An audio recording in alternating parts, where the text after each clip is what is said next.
call the order. The meeting, Bedford Township Board, June 16th, 2026, 7 p.m. Please stand for the Pledge of Allegiance. I pledge allegiance to the flag of the United States of America and to the republic for which it stands, one nation, under God, indivisible, with liberty and justice for all. If you could all remain standing, give a moment of silence for Paul Francis, who was a past trustee, treasurer, an unbelievable contributor to Bedford Township and his family.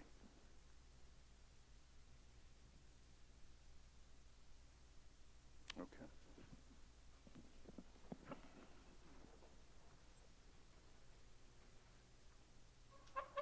Can we go into prayer right now for the public hearing? We can do the prayer. Dusty.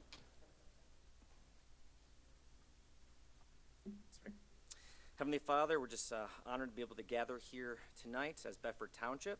We just pray for your blessing and hands over just our town and this board as they make decisions. We just pray for direction, discernment over their lives, and also a special blessing on just them as they serve us as citizens. We just ask us as citizens that we would be able to just support just the vision of Bedford Township and just better everything we're doing. In your name, amen.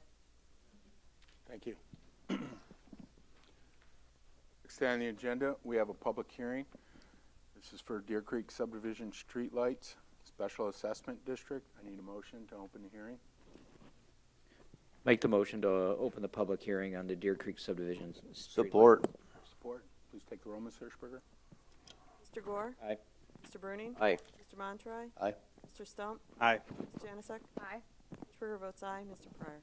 Aye. In terms of the special public hearing for the Special Assessment District, would anybody from Deer Creek District like to come up and speak to the streetlight, the Special Assessment District? This is for Deer Creek people only. There is no time limit.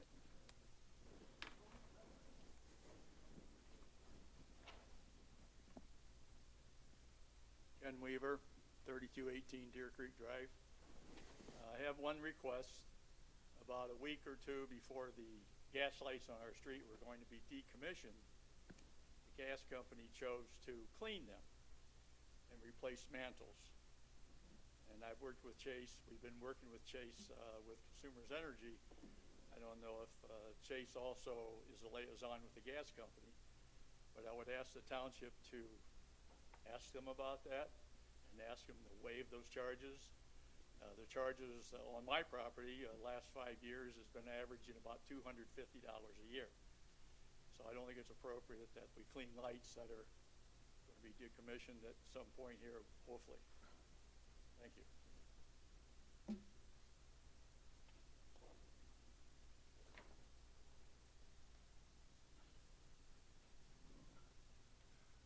My name is John Wright, and my address is 3135 Deer Creek.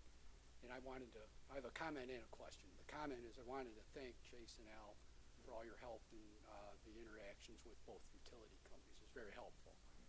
The question I had is, do we have timing on when the gas company is going to remove the old lights, the decommissioned lights, and when the electric company is going to install the electric lights? Because obviously we don't want to have two sets of lights on our subdivision, so we'd like to coordinate that timing. And so if we could get that, I'd appreciate an answer on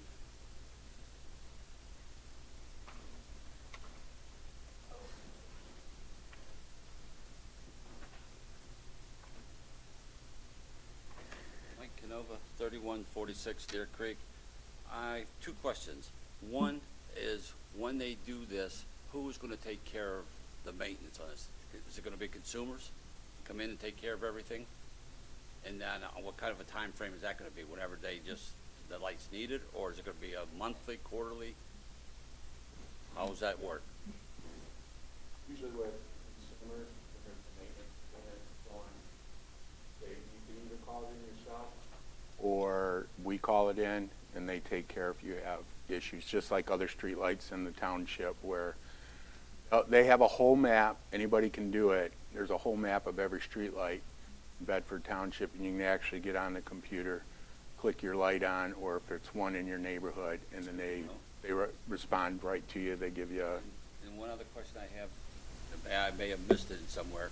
What is gonna be the construction? I know what the lights are gonna look like, but what is it gonna be made of? It looks like they're dark, are they aluminum? yeah, or that, rust? yeah, that would have to be with consumers on that one. Well, that was the question I had.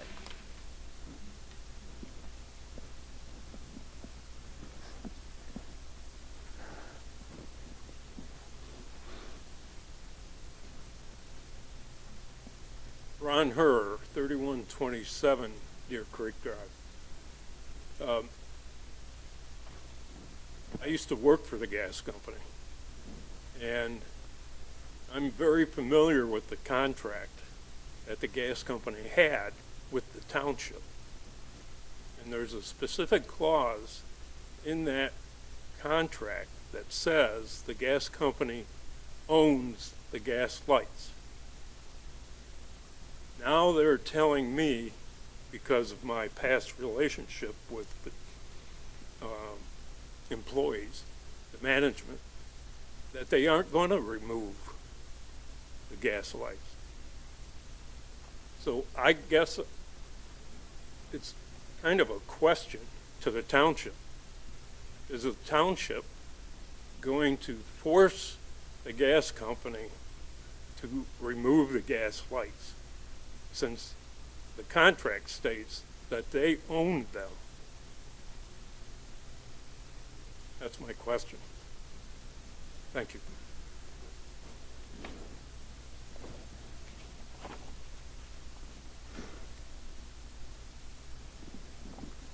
Anyone else from Deer Creek? Seeing no further, well,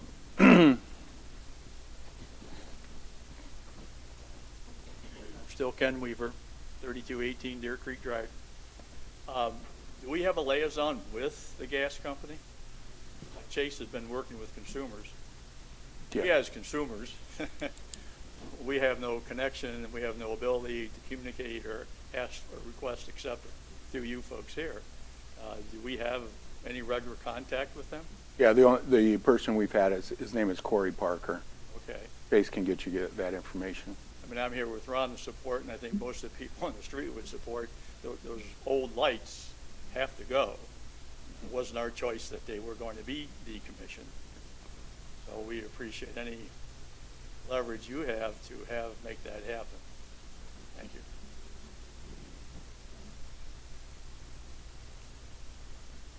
Anybody else from Deer Creek? Okay. Need a motion to close it, right? Need a motion to close the public hearing? Motion to close public hearing. Support. Support. Take the roll. Mr. Gore? Aye. Mr. Bruning? Aye. Mr. Stump? Aye. Mr. Montroy? Aye. Ms. Janusik? Aye. Mr. Springer votes aye. Mr. Pryor? Aye, motion carries. Hearing's closed. Next, we have approval of the, what? Nope, What do nope, we nope, have? nope. So Oh, you go. Deer Creek subdivision has 30 parcels, 18 signatures were good. There were 5 others, but I could not verify those signatures, so I could only count 18. That's 60%. They also included 57% of the area in favor of the lighting improvement. The total cost will be approved at the next public hearing, but the cost per parcel will be $1,650. If there are no questions, I'll make a motion that we approve the resolution to establish the Deer Creek Subdivision Public Street Light District as presented. Support. Have support. Take the roll, Ms. Hirschberger. Hirschberger votes aye. Ms. Janusik? Aye. Mr. Montroy? Aye. Mr. Gore? Aye. Mr. Stump? Aye. Mr. Bruning? Aye. Mr. Pryor? Motion carries. Are we all good with that then? Yeah, if they want to leave, they can. Okay. Next, we have approval of the agenda. If anybody wants to leave before we go on, or if you want to stay and watch the meeting, you're more than welcome. Stick around. Deer Creek is done.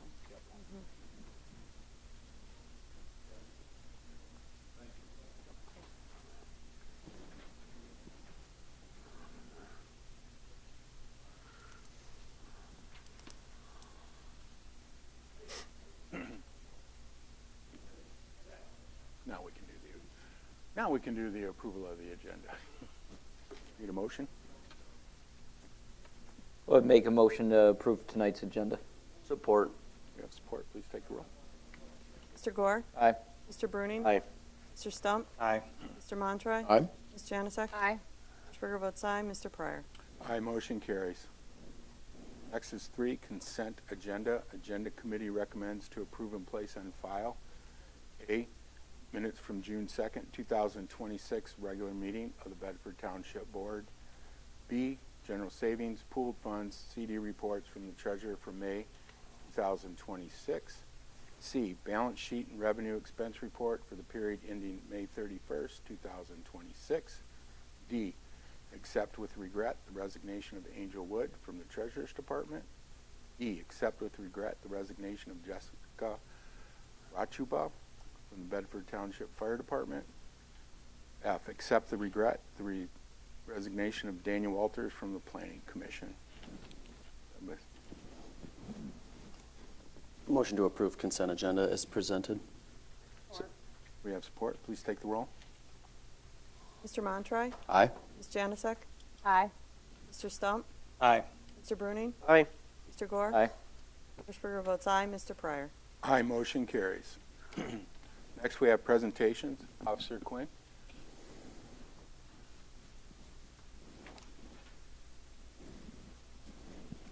Good evening, ladies and gentlemen. For those of you that I have not met, my name is Brian Quinn. I am a lieutenant with the Monroe County Sheriff's Office. I am the commander of the Traffic Services Division, which is traffic crash reconstruction. We investigate all serious crashes and traffic enforcement throughout the county of Monroe. I also oversee the Civil Division and the Animal Control Division within the Sheriff's Office. Under Sheriff Hammond could not make it tonight, so he did ask me to come down to give the stats for Bedford Township for the month of May. So regarding citations that were issued in Bedford Township, there were 139 traffic stops for an entire month. 39 citations were issued. 22 of the citations were actually issued by my traffic deputies that came down to Bedford Township, and they actually gave 13 hours of time to Bedford Township, which is not included with the time that's given back, that if we take deduct any time from Bedford Township regarding the Bedford deputies leaving the contract. What we do have now at the Sheriff's Office on the Sheriff's, in the patrol cars, we have a traffic complaint log that all the deputies see on their computers now. We developed this within the last 3 to 4 weeks. So if any resident of Bedford Township calls either the Sheriff's Office or sees a deputy on the side of the road and wants to make a traffic complaint, the deputy could put it right into the complaint form in his car, and it's done in real time. And what the deputies do is when they go out to each of these complaint venues, the deputies actually write the amount of time that they spent in that area and if there were any citations or verbal warnings given. Now, any complainant that wishes to follow up can do so by either seeing a deputy on the side of the road or calling the Sheriff's Office, and we can give that complaint the stats right on the phone, again, in real time as it's occurring. So that's a positive. Right now, there are several roadways here in Bedford Township. We have Clover Drive and North Park Drive, the Summerfield Wood subdivision, Sand Hill Drive, Rauch and Lewis, Colonial Gardens, South Telegraph Road, and Jackman and Smith. Those are the latest roadways that we are looking at right now between the Traffic Services deputies and the Bedford Township deputies. The sheriff put out a press release yesterday regarding the golf carts and the e-bikes. I did help draft that document that he put out. It's on the Facebook page for the Sheriff's Office. Anybody can go on to the Facebook page and see the document that the sheriff did put out, and I know he's going to make it public in other means too, so people can read. I believe Bedford Township is not a township where you can drive golf carts on the roadway, so if anybody stopped riding a golf cart, more than likely you would be cited for that, for ORV on the roadway.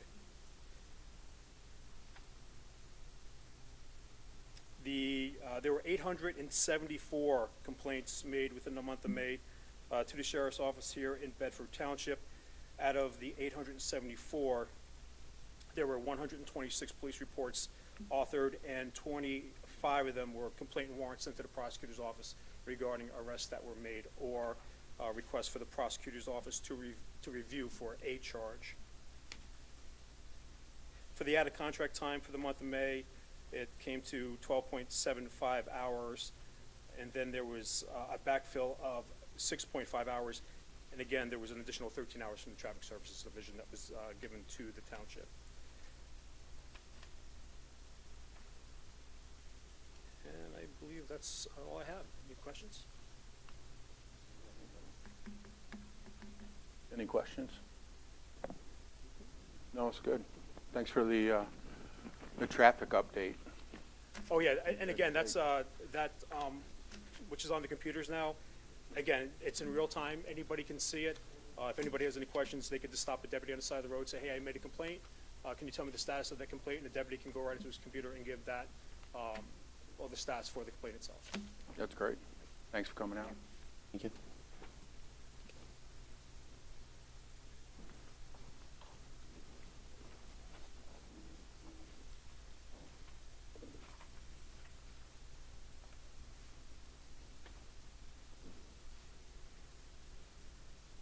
Good evening.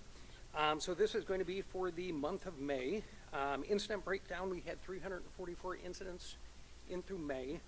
To kind of piggyback off of the report that we had from last meeting, CMACOG had the increase, and they did by population of age. And they had for anyone over 65 or over, they had an increase of 221% of the population over the next, I think it was 20, 30 years.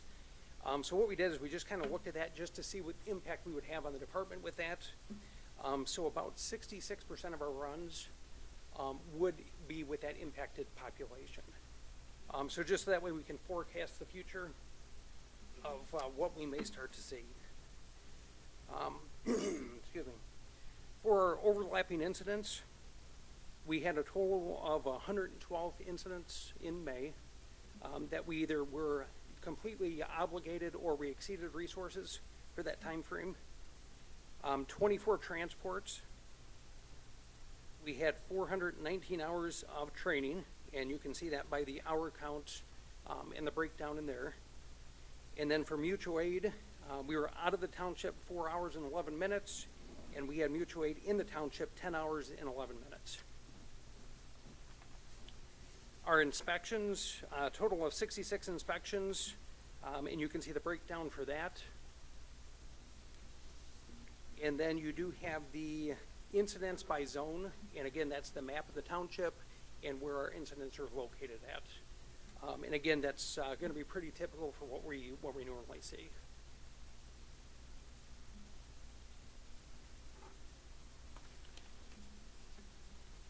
If there's any questions on that?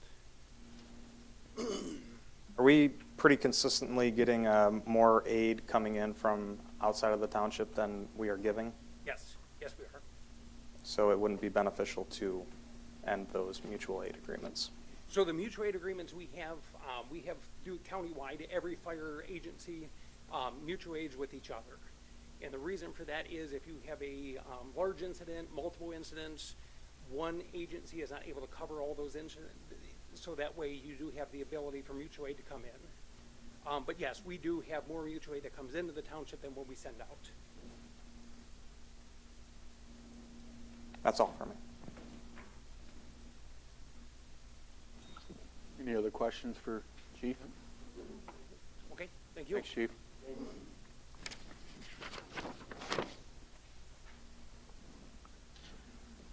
Next up, we have public comment. Comments limited to 4 minutes for board agenda items only. Please state which agenda item you will be speaking on.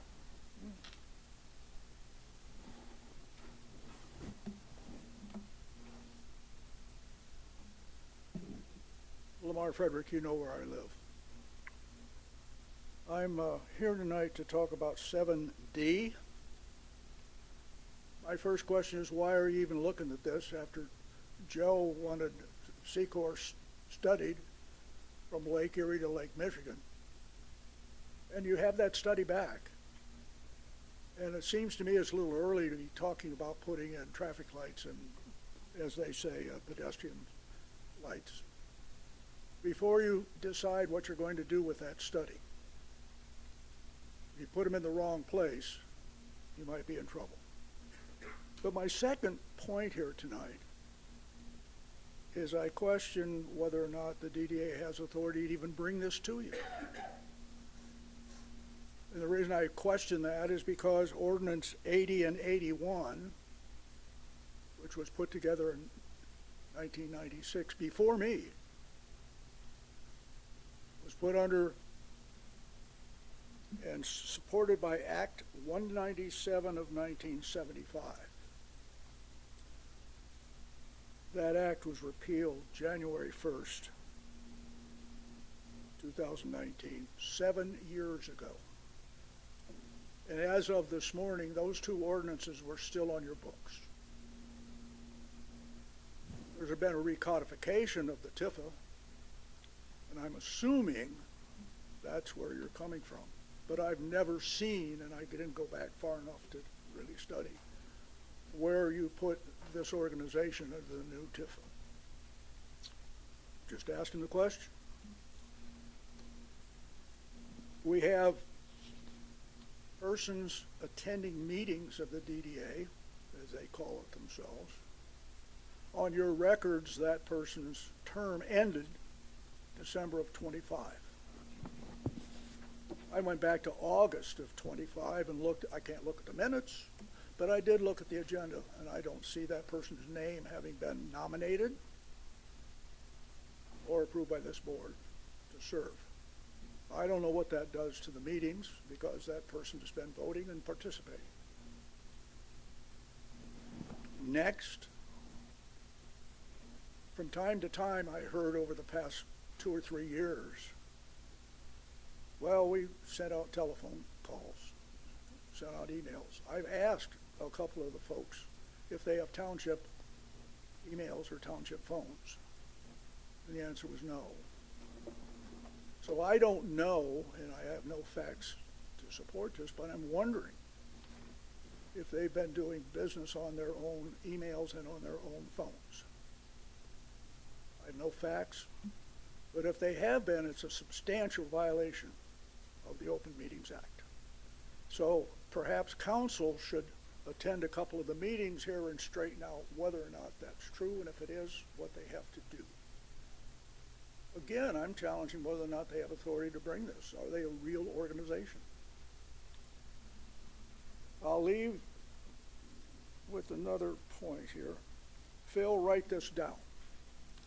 MCL 125 4910. MCL 125 4215. Those are 7 years old, and they do affect the operation of the DDA. It's a TIFA today.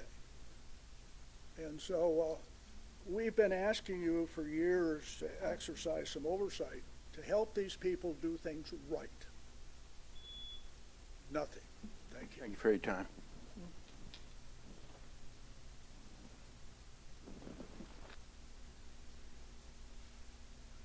Hello, Lexi Marock. I'm at 8220 Secor.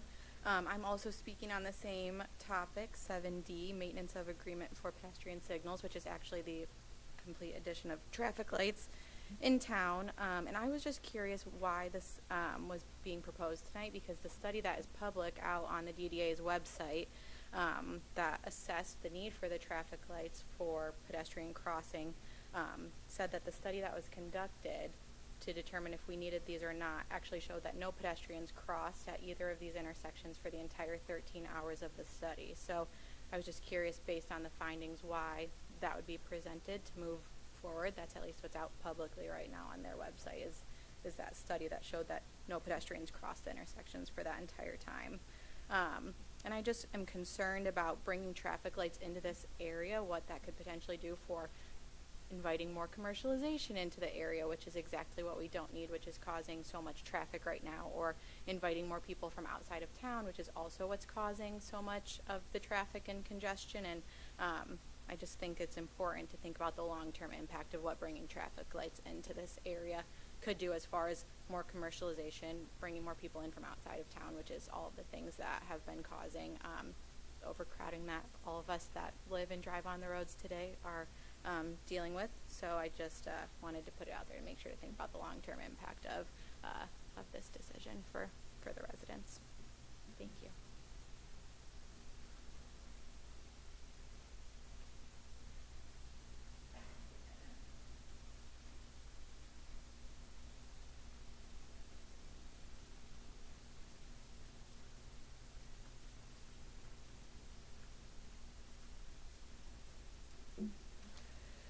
Gail from Temperance. Am I able to speak to 3F?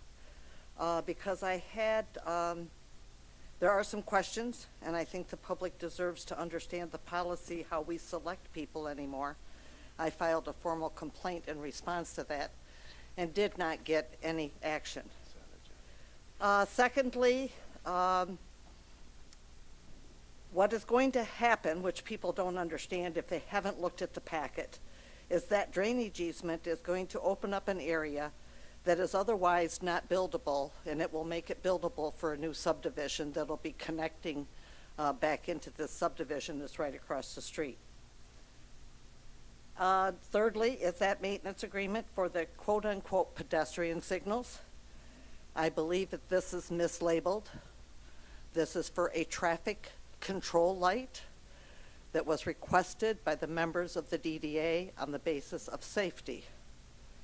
Now, I know that for safety, you people will all vote yes, but again, you've had two reasons here why this needs to be tabled.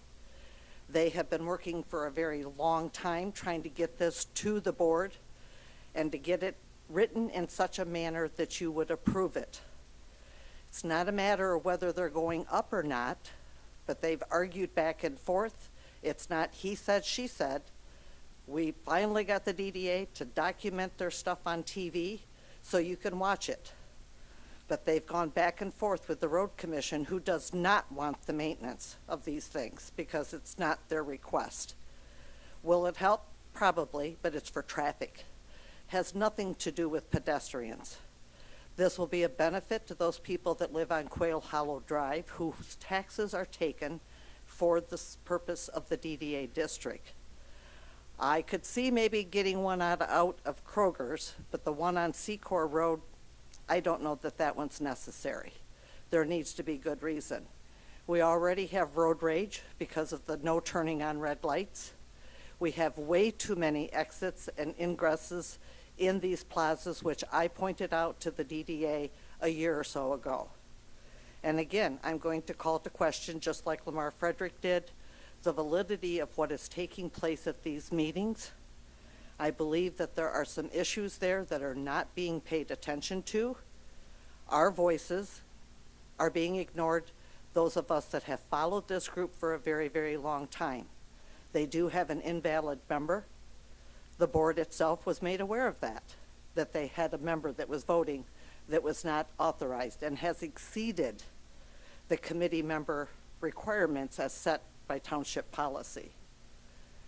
So the problem is that well and where it may need to be, the question is, does it have to be? And considering all the other stuff that this township needs to clean up and take care of, I think we need to do due diligence and just kind of hold this off a bit. And the study, while maybe on the DDA site, the public shouldn't have to hunt for it. They don't know it. It needs to be put on the township site in plain sight that this study is there to be reviewed. So I thank you.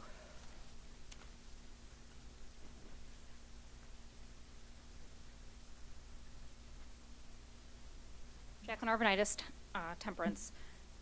Same item, D. Same thing Gail said, same thing Lamar said, same thing this lady said.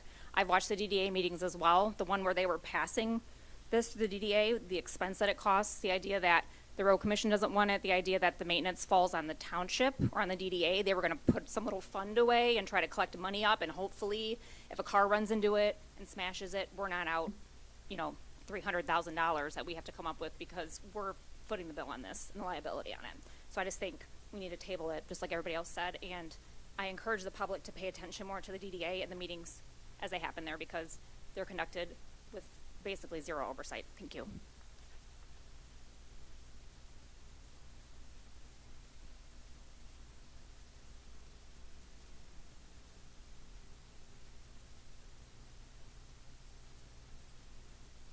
Justin McCullough, Temperance. Speaking to agenda item B, I tried looking up Harvest Moon Development Company, LLC.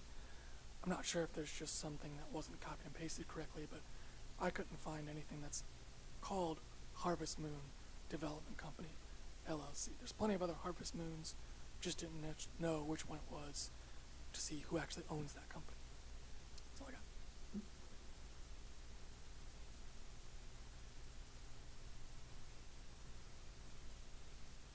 Any further public comment? Seeing none, we'll be moving on. Ms. Hirschberger, vouchers for payment. I'd like to make a motion that the following vouchers be approved for payment. General Fund, $79,045.62. Fire Fund, $6,758.89. Fire Equipment, $2,289.06. Downtown Development, $234.11. Library Fund, $4,956.60. Road Capital Improvement, $356.66. Capital Asset Revolving Fund, $197.56. Building Department, $5,338.77. Sewer O&M Fund, $1,959.54. Trust and Agency, $6,463.78, for a grand total of $107,659. Support. Support. Please take the roll, Ms. Hirschberger. Hirschberger votes aye. Ms. Janusik? Aye. Mr. Montroy? Mr. Stump? Aye. Mr. Bruning? Aye. Mr. Gore? Aye. Mr. Pryor? Aye, motion carries. Next, we have 7B, request for approval to place a drainage easement to be dedicated to the Monroe County Drain Commissioner from Harvest Moon Development Company, LLC, on parcel number 58-022-522-026-10, a dedicated park public in the platted subdivision of Stony Brook, owned by Bedford Township. Mr. Helm, would you like to come up? I believe you're the owner of the property.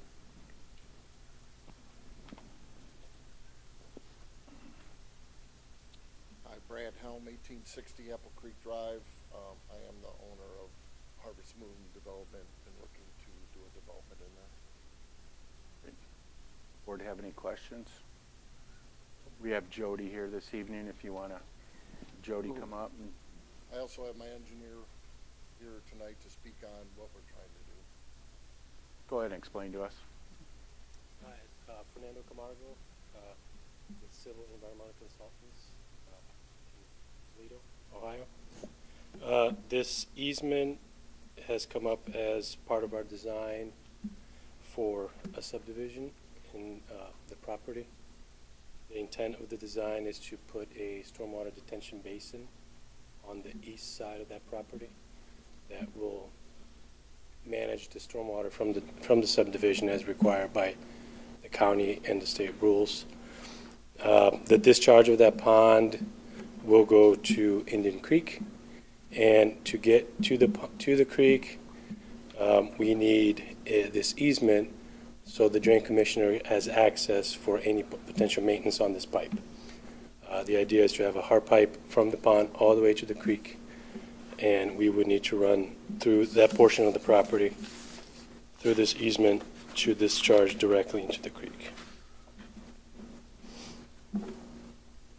If you're not familiar with Stony Brook, there's two parks in there that we have to cut, but they're not really parks. It's one of those deals where it was like, here's the subdivision, and by the way, township, you get to cut this property for the next 100 years. So it doesn't affect anything on the property. Ed, are those going to be single-family homes? Yes. And how many? 22 single-family homes.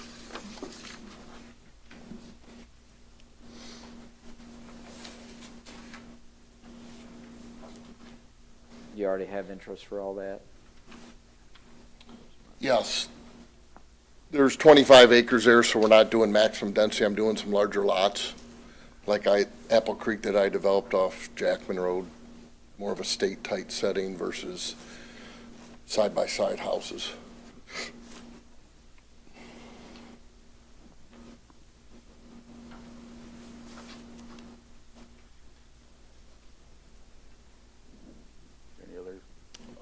or you want to ask Jody any questions?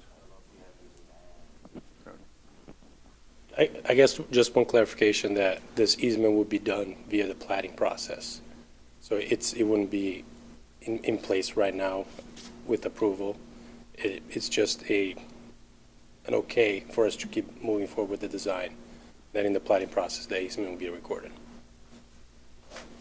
Yeah, if you look at the survey that was provided by the applicant, each side of that where the stormwater is going to cross over will be 10 feet, so a total of 20 feet will be the total easement dedicated to the Drain Commission. And this project will have to go through the plating process of the development. This is just for them to be able to determine that drainage and work with the Drain Commission.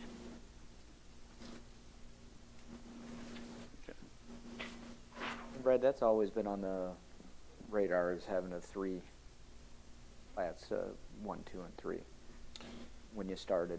Correct. I bought that property 25 years ago, and I just been wanting to do this, and now I'm at the point, I believe Bedford doesn't have any single-family housing developments. Everything's a condo. And I'm just trying to provide, it's walking distance to the high school, so I think it would be a good asset. Definitely need more single-family homes.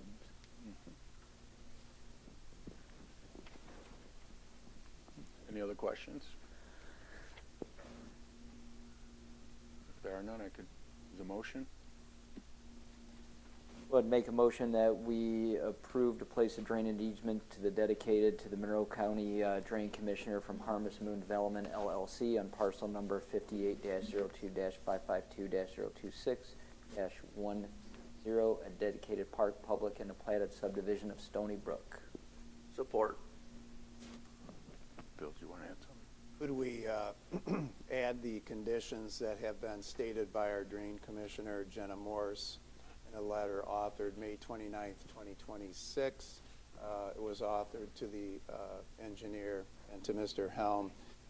Would be conditioned on written approval from the State Plat Board to add a drainage easement through amendment to an existing recorded plat, Stony Brook plat, and review and approval of the preliminary plat, construction plans, and the final plat by the Drain Commissioner's engineer or an approved staff member or consultant to the Drain Commissioner. I think those are important to condition the granting of an easement. I'm fine with that. Yeah, I'm fine with adding the letter or the memo dated May 29th, 2026 by Jenna Morse, Drain Commissioner. Cody may have another comment. I would also like the other 3 comments that I had provided in the documentation regarding that granting the request, the proposed drainage easement will not be detrimental to the public welfare or injurious to other property in the area for which the property is situated, and that once recorded with the Monroe County Drain Commission, the lever and page be recorded on the final plat, and all subject to the subdivision regulations through the process, just to protect the neighbors, because there will be trees removed, and once they start being removed, we want to make sure there's no negative impact, and we won't know anything until the development becomes through the process. Thank you. I'm fine with that. I'm good with that. Good. Have a second? We do. Let's take the roll, Ms. Hirschberger. Mr. Gore? Aye. Mr. Bruning? Aye. Mr. Stump? Aye. Mr. Montroy? Ms. Janusik? Aye. Hirschberger votes aye. Mr. Pryor? Aye, motion carries. Thank you. Yep. Next up, approve the Library Advisory Board recommendation to accept the Absolute Solar bid. Sir, if you'd like to come up with them.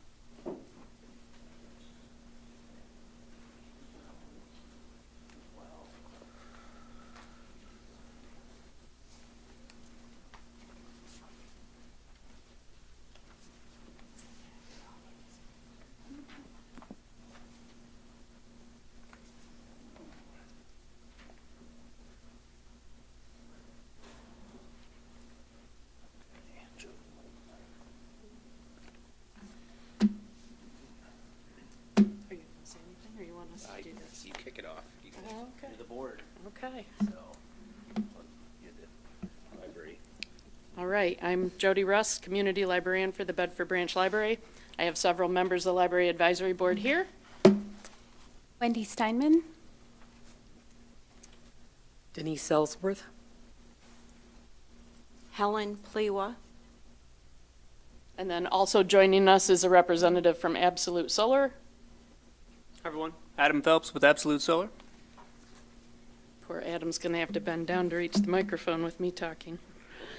And you have all of this information in your packets. Essentially, the Library Advisory Board unanimously voted that to recommend that the township accept the add alternate bid that Absolute Solar provided to us, with the initial cost $454,447.50. Keeping in mind we qualify for 50% incentives to reduce the cost of that to $227,223.75. Just a couple of pieces of information for everybody, and then we can go through questions. Hopefully most of your questions will be for Adam, but just to give you an idea of a couple of things, the Library Advisory Board did budget $307,000 in this fiscal year for this project. In our capital outlay line item, we still have $374,019.58. Absolute Solar has people that are willing to work with our group to file the paperwork necessary to get that 50% direct pay. Just to clarify, it's a 30% direct pay incentive from the Inflation Reduction Act, and then we qualify for a 10% reduction because we're in proximity to the retired coal burning plant, and an additional 10% reduction for qualifying for the amount of Made in USA products in the project, which is one of the things that we required in the bids. I'm sure you noticed 3 different bids came in, quite a variety of pricing on there. We went through these in detail to make sure that they all met the requirements in the RFP that went out, and everything did meet those requirements. They came in quite a bit different. I don't know that I had any other actual notes, so we're going to go ahead and if you guys have questions, and then whoever it is that, I guess I did have a couple of things here about, there's multiple warranty information in there. I'm sure Adam's going to speak a little bit about that, but Absolute Solar offers a 5-year free service warranty, a 10-year workmanship warranty, and then the equipment, which this is part of what we asked for in the RFP, has a 20-year extended warranty on the inverters and a 30-year panel performance warranty on the actual solar panels. And I think I covered all of this already, so if you guys have any questions, let me know. I wanted to go through some. Okay.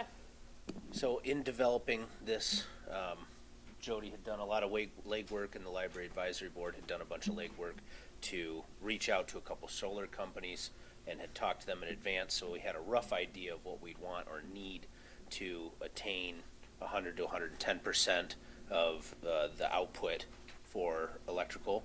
So using that's how we developed the bid that we put out, and like she said, we got 3 back. All these companies met with us, or not all of us, but and then I don't know, this is sideways, but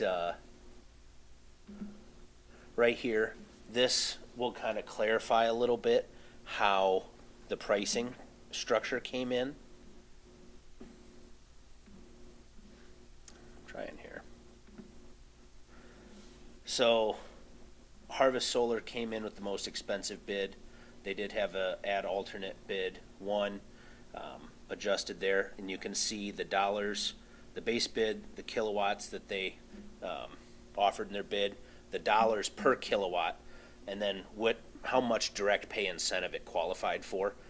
As you can see, one bidder only bid one of their alternates with a 40%, so that did not include the domestic content bonus, which is American-made products in this. And obviously that's something we wanted, was American-made products in this. So each one of these, you can see the turnkey cost, which is what it will cost to purchase this to the township versus the overall project cost.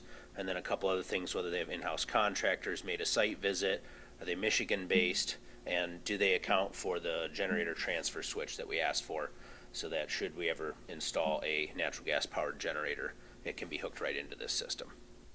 So I just wanted to include that little bit of information so everybody can see the numbers there. Now, if you guys have any questions. Yeah, happy to answer any questions. Couple questions. First, and I know, I think I had these questions answered before. Have our engineers looked at the roof, and is it suitable, it can hold the weight of all these solar panels? Yeah, we're going to get a structural analysis. Once we get the bids finalized and everything is underway, then we do a structural load. We don't do it. Obviously, we get engineers to stamp that to make sure it's going to be approved. Since it's going to be on the roof, if we have any roof issues where roof repairs need to be made in the future for some unforeseen reason, who's responsible for removing the solar panels, making repairs to the roof, and putting things back?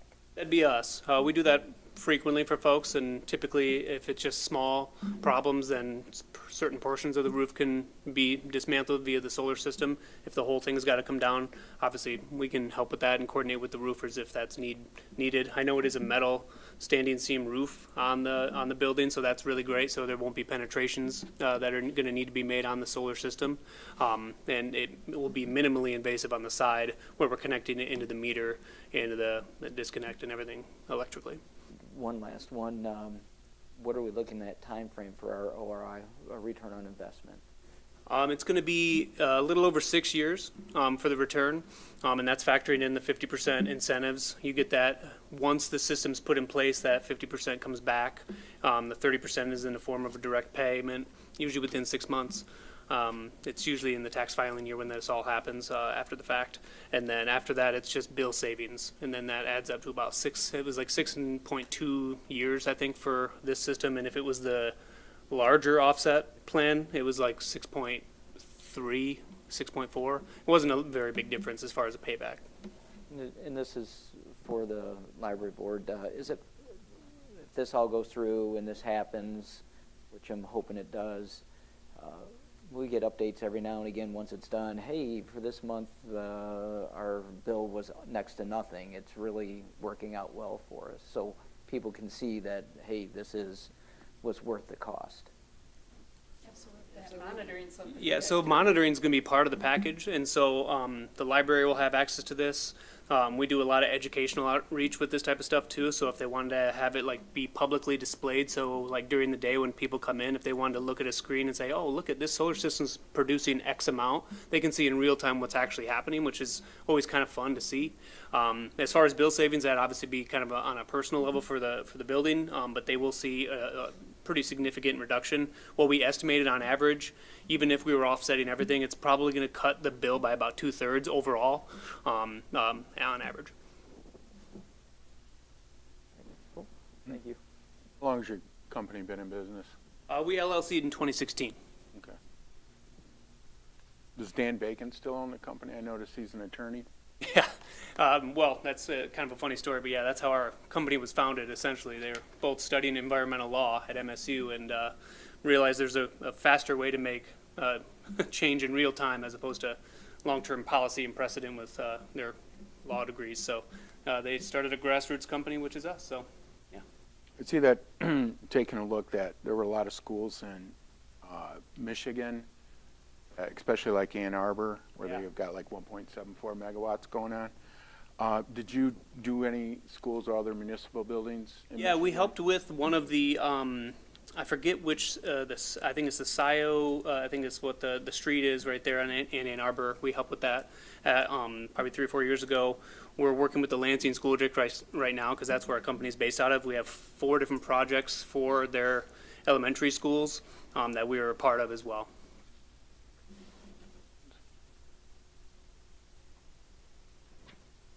Jody or Dee, how long have we been working on this project? Can we remember? I can answer that even. Yeah. Adam actually did a presentation for us. It was 2023 that we started working with him, and he did a presentation for us in February of 2024. So yeah, it's been a little while. So there was a lot of research done, a lot of analyzing if we should do this, not do this. So a good time. The cost has come down in a pretty significant way in the panels too, and efficiency is at all-time high, so. And aren't these panels like 99% recyclable? Most of them are, yeah. So the panels, again, they're warranted for 30 years, and they guarantee, these panels specifically, I think it's an 87.4% efficiency in year 30, which is pretty fantastic. It's very solid state. So these panels will probably be on that building 40, 50 years before there's going to need to be replacement. But yeah, most of them are recyclable. It's something that we actually partner with a company called Second Life Solar that actually helps with the end of the life of a panel, even if it's not completely distraught, where it can actually go to like a low-income house or something like that, that we offer those things that if they're not going to be recycled, how can we like repurpose these panels? So with a system of this size, that would be a great opportunity when 30, 40 years down the road, when we're all, happily, looking at the return, we can help with that if need be. We're actually probably in a better position that we waited because the panels got better. Yeah, I would say so. Yeah. And it's a good time right now just because of the incentives, the capturing of those incentives, that there are deadlines for those things. So that's why, I know the timing is a little critical for them looking at this now, because those federal incentives are going to be going away by the end of 27. So very important on the timeline. One of the questions I had was, is there any reason why we wouldn't get approved for these incentives? With the structure that we have set up with you guys being made in America and all the other things, is there any reason why we wouldn't qualify for the 50%? Outside of missing the deadline of next year? Yeah, the only way that would happen is if the federal guidance in Treasury outlook changes, which I guess anything can happen. But that is the only way that the product would no longer qualify, or if the project began construction after 2026, because there's different thresholds for how much product needs to be domestic in order for it to qualify, and there's different thresholds each calendar year. It's a 5% increment every year, and we're looking at 2026's tax code right now. And so if we were to at least implement the project, get the contract signed this year, that initiates construction, which would put it in that taxable year for when you are applying those credits. So as long as it happens this year, then there are no issues. And you said we had how much budgeted for this project? We budgeted $307,000. We have $374 still in that capital outlay, so. Okay. For the motion, Al, or should we do the full price of $454, or do you want just the $227? What do you think we should do, Phil? Since we're relying on incentives. I think there's been significant or substantial reliance on the money coming from the three different opportunities that they describe for us. So I think we should go with a lower amount. That's what's actually being approved for expenditure from the budget, taking into consideration the grants that will be provided. That would be my recommendation. Chase, unless you know something I don't, with respect. So those are coming back? So that. How much, what is out of pocket and what are we being reimbursed? So the reimbursement is the 50%, and it's something That's that. all, so the total is out of pocket and then we'd be reimbursed Yes. the 50%? Post-installation, correct. Yeah, so you'd have to pay for the entire upfront, and then you'd get recouped that come tax time in 6 to 12 months, depending on when that gets filed. So are those funds, my question, I guess, to Jody, are those funds available given what we have budgeted for it? If our total outlay is the total amount, the $400 and some thousand amount, and we wait for reimbursement, are those funds available because it exceeds what was budgeted? Just did the May financials today. Let me see if it'll still load on my computer. I believe the library fund is just short of $1 million right now. So there should be plenty of money in there to pay for this up front. Let's see. So we gotta approve the 450. Yeah, that we would do the 454, Yeah. 447, then we'd get the money back. Correct. And then You already said you had 374,000. We budgeted 307,000, yes. There's 374,000 in the capital outlay account. So you would just have to make up whatever from the $1 million that you have sitting there. Yes. how long do they take to get the reimbursements, Adam? Are they pretty good about that? It's up to when they get filed. So it's usually within 6 to 12 months. Okay. Yeah, it's like a tax kind of incentive that you get recouped. It's We're a not direct waiting payment. years to get it then? No, Okay. and with the direct pay specifically, because it's a nonprofit, if it is a delayed payment, we've actually seen with some churches that they actually accrue interest, and you can get more than what you're supposed to get if it's delayed, which who knows with the IRS. So that's where it could be. What assurances do you have as the library board that you will be reimbursed? I mean, is this an absolute, or is this only if certain conditions are met, and do we know whether those conditions can be met? Yeah, so the products themselves, we've already made sure that they are compliant with the domestic content threshold. For 2026, it needs to be at least 50% on the IRS tax code. And so the product itself right now is 51.3%. I looked it up right before we got here. And so it would qualify for that domestic adder. Automatically, it's going to qualify for the direct pay incentive of 30%. And then the energy community is another one that's pretty much automatic because of the location that it's in. And as long as we're, it has to be under a megawatt of system size in order for any other wage requirements to be met, but though we're underneath that, so that's not applicable here. Okay. And my questions are not meant to offend. I just don't want to be having a conversation 6 or 9 or 12 months later saying, oops, we didn't qualify, and so we spent the full amount. 100%. And so another thing that we put in this package is we can provide any of that assistance. We're working with Michigan Saves. They're a nonprofit that actually has direct pay ambassadors for nonprofit entities, specifically like this, so they can actually help with the recoupment. And they do that all free of charge. So that's something that they can help with. There's multiple entities like that we've worked with. Lawyers for Good Government's another great resource. But those are ones that we can give you direct access to those folks. And then for all of those applications, if there's any documentation, obviously we can help you with whatever we can provide. Most of the time you just need domestic content like reliance letters from the manufacturer stating this is a certain threshold of domestic, and we already have pretty much, I think we put that all in the bid package already. Have you ever seen any instances where a unit of government perhaps, or another end user has been denied reimbursement benefits? No. We've never seen it in our company. How many do you have experience with in terms of applying for, assisting, and applying for reimbursement?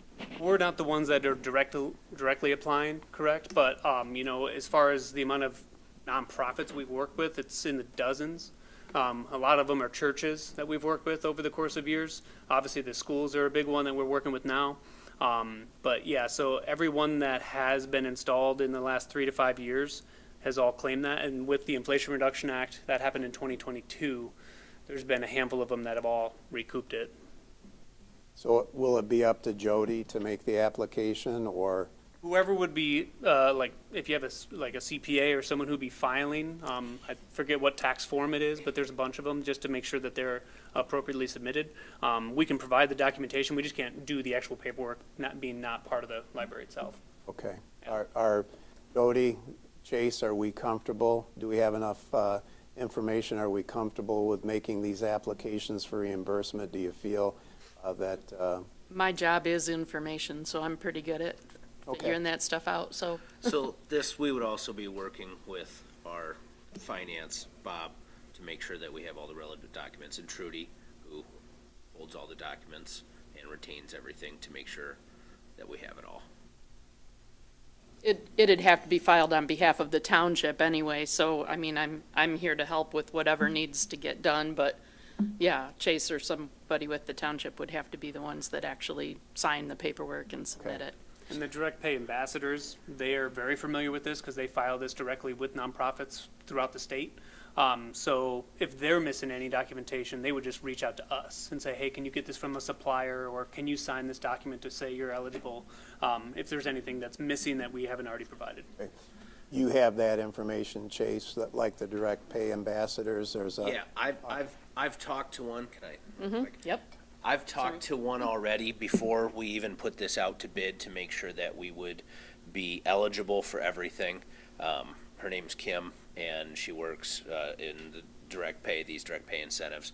And I checked with her to make sure the size of our project, to make sure that we were in fact in the area of the coal burning plant, and to make sure about the domestic content. I also checked to make sure that we did not meet a size requirement where we would have to do prevailing wage and everything like that. So I checked all these things out to make sure that everything would be copacetic. So, yes, the reason Jody can't sign anything or do anything for that is because the township owns the library building and the structure and the land, but the Monroe County Library System provides the staff and the circulation, so the books, the media, and everything like that. So that is why it falls to the township and not to the library itself to fill these things out. Sounds like we're pretty close to the threshold on the domestic content, so that'll probably have to be monitored pretty closely to make sure we don't fall under that. Yes, they did provide letters in the bid, which as you look through towards the end of their spec, all of their letters include statements from the company saying how much is domestic content and, for this exact reason. And I'm assuming that you haven't, like you said, he asked, had anybody fall through? You haven't seen any companies lie on this? No, yeah, Okay. that'd be fraudulent behavior for the company. All right, better to have this conversation now than to come back and have an uncomfortable conversation later that, sorry, but we didn't qualify. That's why the questions. And the only other kind of timeline that's kind of important to think about, and I know we've talked about it at length, is the safe harbor ruling. That's basically where the project, if it's signed and paid for at least a 5% minimum, we marked it down for 10% in the bid. If you wanted to safe harbor it, basically what safe harboring is putting a certain amount down towards the project. It initiates construction, and per the tax code, it actually allows for more time for you to complete the project. Not that we're going to really need years, but it would technically allow for up to 2030 for you to claim those credits. It allows for those kind of assurances, and then that also qualifies the project as beginning of construction, which is where it would behoove you to look at signing and getting that paid by that. July 4th is the deadline for that, because that would actually make sure that you're not only in this year for the tax code, but then it would give you more than enough time to qualify for everything. Thank you. Phil, you mentioned we might do the lower number, but if the money that's coming out of the library is the $454,000 number up front, would that not be the motion? That would be. I'm sorry, I misheard you. I thought you were saying doing the 200. No, you heard me right. I said the lower number because I didn't know it was going to be a reimbursement situation. I thought it was going to be a direct credit, and our contribution would be the 50%. So you're right, it would be the full amount. That's why I asked all the additional questions to make sure we were actually going to qualify for the reimbursement. Just to verify the library fund balance after the May numbers have been in, we have $1,052,012.76 in that fund right now. Any other questions? Are these credits, we've talked a lot about nonprofits, are these credits typically not available for companies and corporations? They are available for businesses as well, but with the Inflation Reduction Act in 2022, that allowed non-taxable entities to also claim those credits. Okay.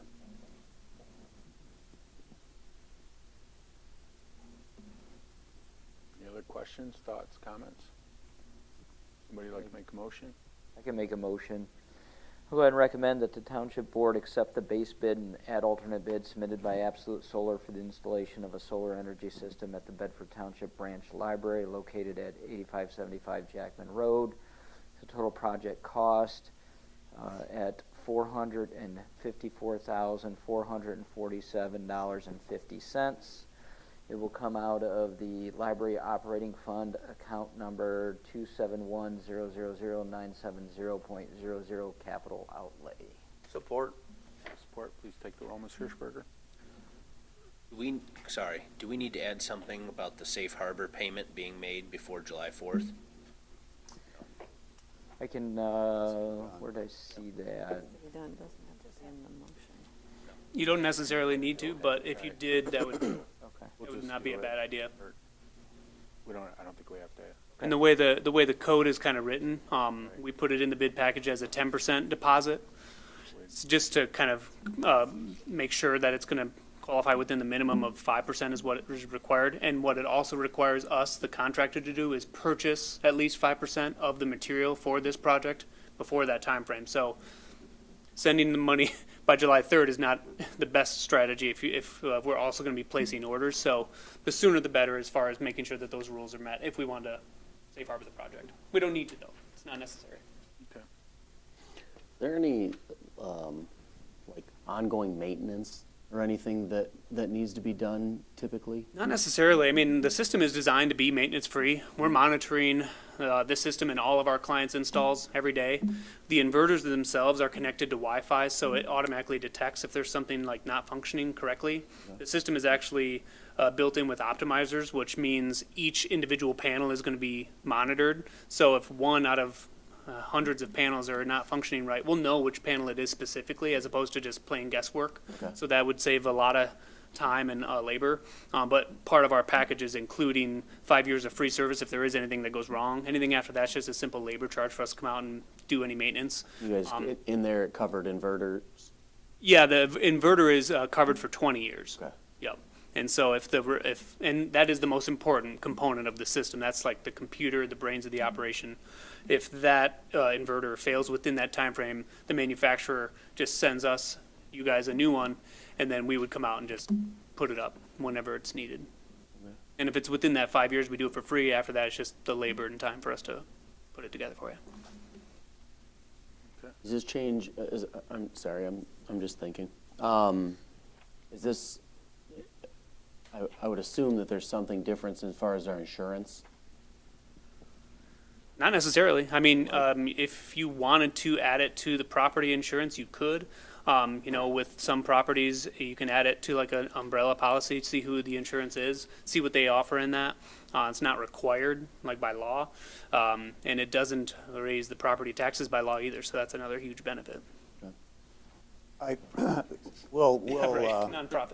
I am confident that Trudy will contact our insurance agent to see what we need to do to be covered.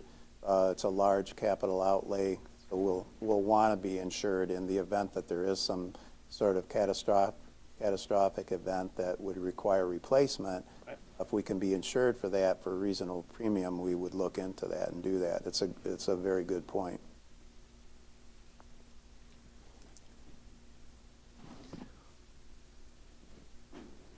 For storage, is there a battery system? Is that included? Not with this, no. There's no storage part of this package, no. Okay. Is because it's unnecessary? It's not that it's unnecessary, it's costly, so if that was something that, I know you guys We didn't weren't really looking at spec that, it. We had asked if they wanted to add an option, an alternate for it. I believe one company did. I think it was another $25,000, and that would have to be installed in the attic of the library. So it is an option, but it's another thing to fail or replace or maintain. And Well, and realistically, because of the system size and how big of a electrical demand that's required of the building, the battery itself is probably not going to meet the demand in the event of a power outage. So that's why you would have to, it'd be much more, no offense to whoever offered that $25,000 bid, that's for like a residential home, what you'd be charged for a battery. So for a building of this size, it'd be much more than that. What I tell people, generally speaking, if it was your house, like if you had a $20,000, $30,000 solar project, you'd probably spend about that on batteries too. That's what I figured. Yeah, so, that's why we really don't recommend them. Again, as long as you don't have too many outages, that's the obviously a primary concern. I know that's why we're putting at least a generator-compatible transfer switch in case they wanted to add that to the model, so there's some sort of reliance of the building. That's something that we're going to be installing as well, but the battery is not part of the package. technically the library is a cooling and heating designated location, so in the summer when it's hot, because they have long hours and they're open 7 days a week. So, there is a spot where people can go during middle of the day when it's really hot, and, that was why we wanted to maintain that interconnection there, where should that become necessary, it is possible. We didn't want to close the door on that.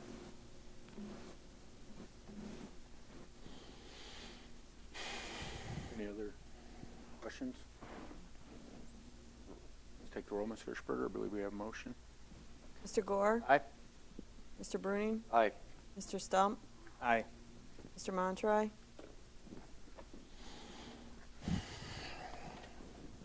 I'm going to say aye. Ms. Janasek? Aye. Hirschberger says aye. Mr. Pryor? Aye, motion carries. Just one thing before you leave. We want to thank Harry Lambers, who isn't here. He had to resign, but he was part of this project for a long time. And you all were. I mean, we talked about this a lot, so congratulations on getting it through. Thank you. Thank you all very much. Appreciate it. Yeah. Thank you guys. Well, I see, man.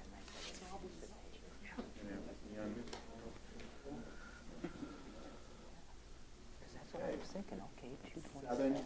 We can get Maintenance agreement for pedestrian signals. Lucas, if you'd like to come and kick it off, and then. That's what I was looking at. There, sir. Thank you, sir. Hello, everyone. My name is Lucas Diver. I am the chair of the Downtown Development Authority. I'm here today to present the agreement for the traffic signals, pedestrian signals. Basically, what we're trying to do with this project is to put a traffic signal and pedestrian signal outside of the Kroger and Quail Hollow entrance, as well as the Quail Hollow and I guess it'd be like Zane's American Table area. We've been working on this project for 3+ years. It started as one traffic signal. We decided to make it into two, trying to do both entrances at the same time if we could. I have a couple of my board members here with me. We all, obviously, with the DDA, either live or work in that area. We don't just live or work in that area, though. We use it. You know, I go to Kroger myself as a person, not just because I work in the DDA. If you've ever tried to leave that area between 4 and 6 o'clock, it's tough, especially if you're trying to turn left onto Stearns coming out of Kroger. It'd be heading east on Stearns Road. You might sit there for 3-4 minutes waiting. And I personally work right there on that corner, and I personally see an accident all the time. And they're not good accidents. They are terrible. You know, people are injured, cars are totaled. We think as a group, after all the stuff and studies that we've done for the last 3+ years on this, will really help our community with safety. With that, I'm going to pass it off to Al Pryor, Phil Goldsmith, and I think Matt. Is Matt here somewhere? If you can come up, Matt. Yeah, I would say, Matt, you want to come up with me? They're going to be the ones that are going to know most of the numbers, the traffic signal things.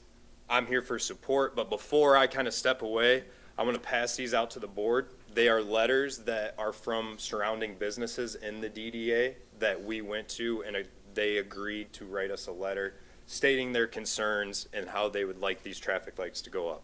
So I'm going to pass these. You guys can skim through them, read them later, whatever you guys got to do. And then if you guys have any questions, me and Matt will be here to, kind of guide you along with that. You want to start, Phil or Matt? Can you have Matt start? If you want to start, Matt, maybe you can give a little bit of history of how long you've been working on this and that. Yeah, like Lucas said, this has been a 2 or 3 year history on this project. Our role has been, since the DDA brought the project to us, to work with their design firm, the Manikin Smith Group, working through the plans, approvals, easements, things like that. We've also worked with the attorneys to get the maintenance agreement ironed out. As far as the maintenance agreement goes, we are comfortable with the amounts being presented in there. We believe that's going to be enough to cover the routine maintenance and any major repairs that might be needed. I guess that's all I've got at this point, if there's any questions. Was the road commission ever against this project? No, not necessarily. It wasn't something we would have pursued on our own, but, we're happy to work with the DDA if they're willing to fund it.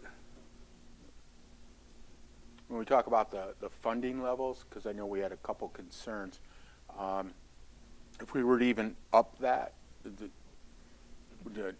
terms, make it a little bit more comfortable? In the maintenance agreement? For maintenance down the road, or, what would it take to?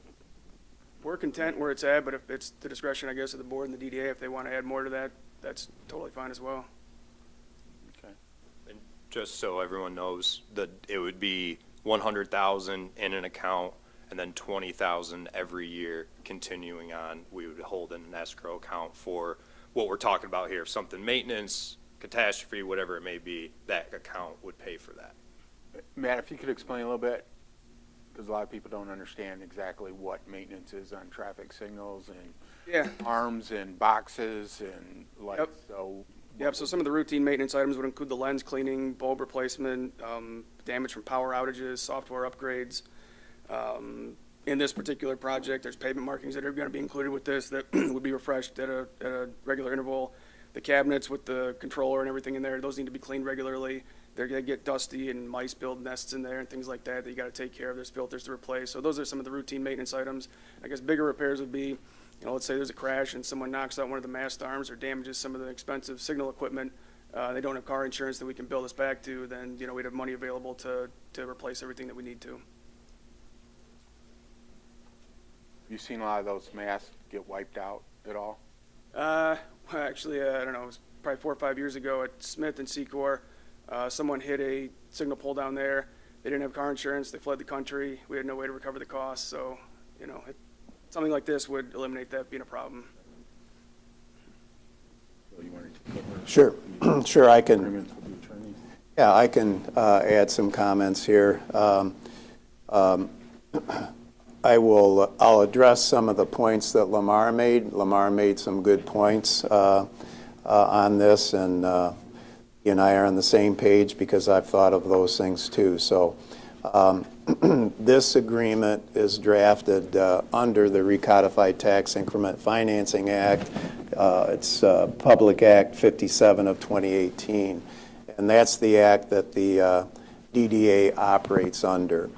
With respect to the one member who was not reappointed at the expiration of the term, pursuant to both the act, the statute, and the Article 5 of the bylaws, that member continued to serve on the DDA until a successor was appointed or until that member would be reappointed. And I think the pursuant to statute, it will be up to our supervisor to make the appointment.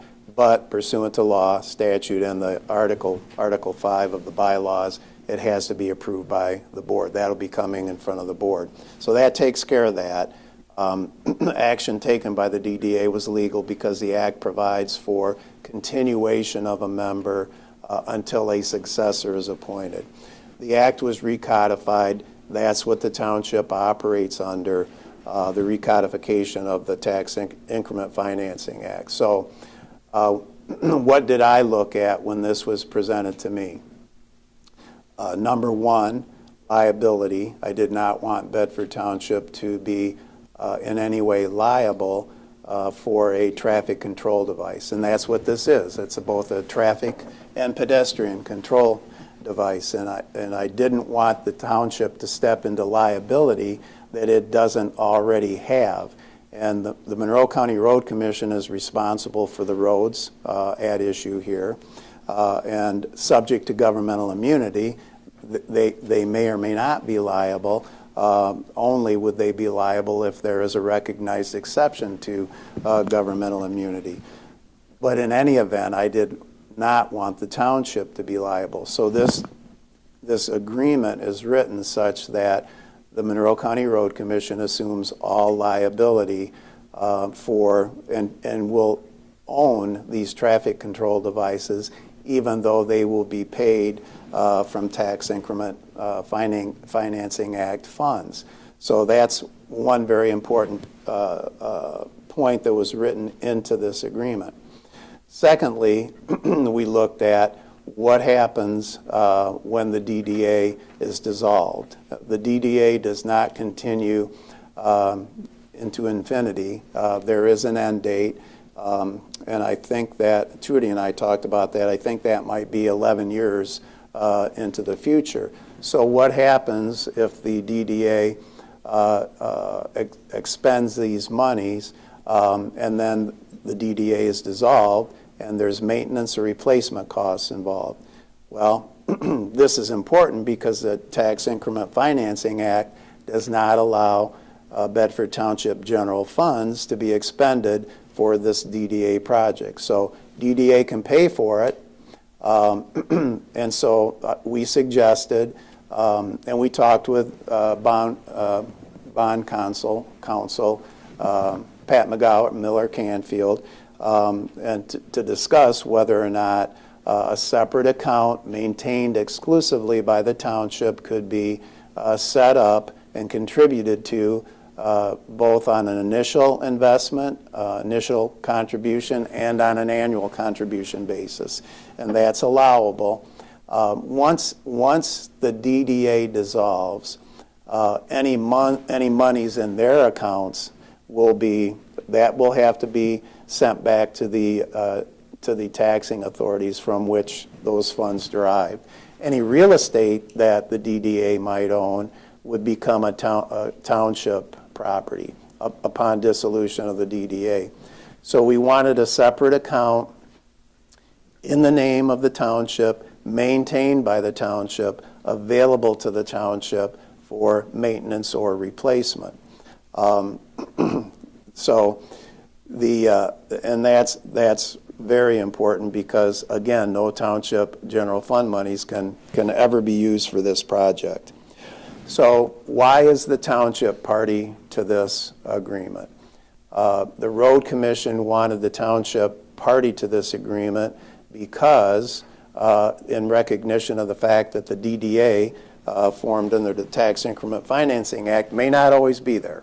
They may be dissolved. So if there was going to be a maintenance component to this or a replacement component to this, the Road Commission wanted someone to rely on, because although they're taking ownership of it and they'll own it and they'll do general maintenance such as lens cleaning, maintenance of that sort at their own expense, they wanted to know that there would be money available other than Act 51 money from the Road Commission available for that purpose.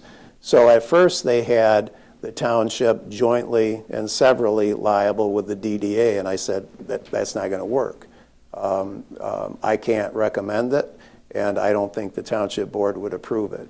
But what we can do is to set up this separate account, have that money available, have the township manage that money, invest that money, hold that money, and it would be available. And then when an invoice is presented by the Road Commission, the money would be there to pay for it. So no liability to the township. The township cannot expend general fund revenue for this project, and a fund established for that specific purpose. So those are the high points, and those have all been integrated into this proposed agreement. So I'm happy to answer any questions. Matt, jump in if you may have a question of me. But that's why this agreement was constructed the way it was.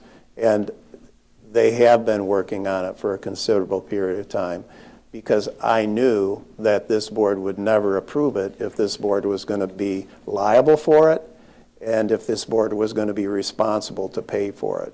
And so that's why we went through the process that we went through.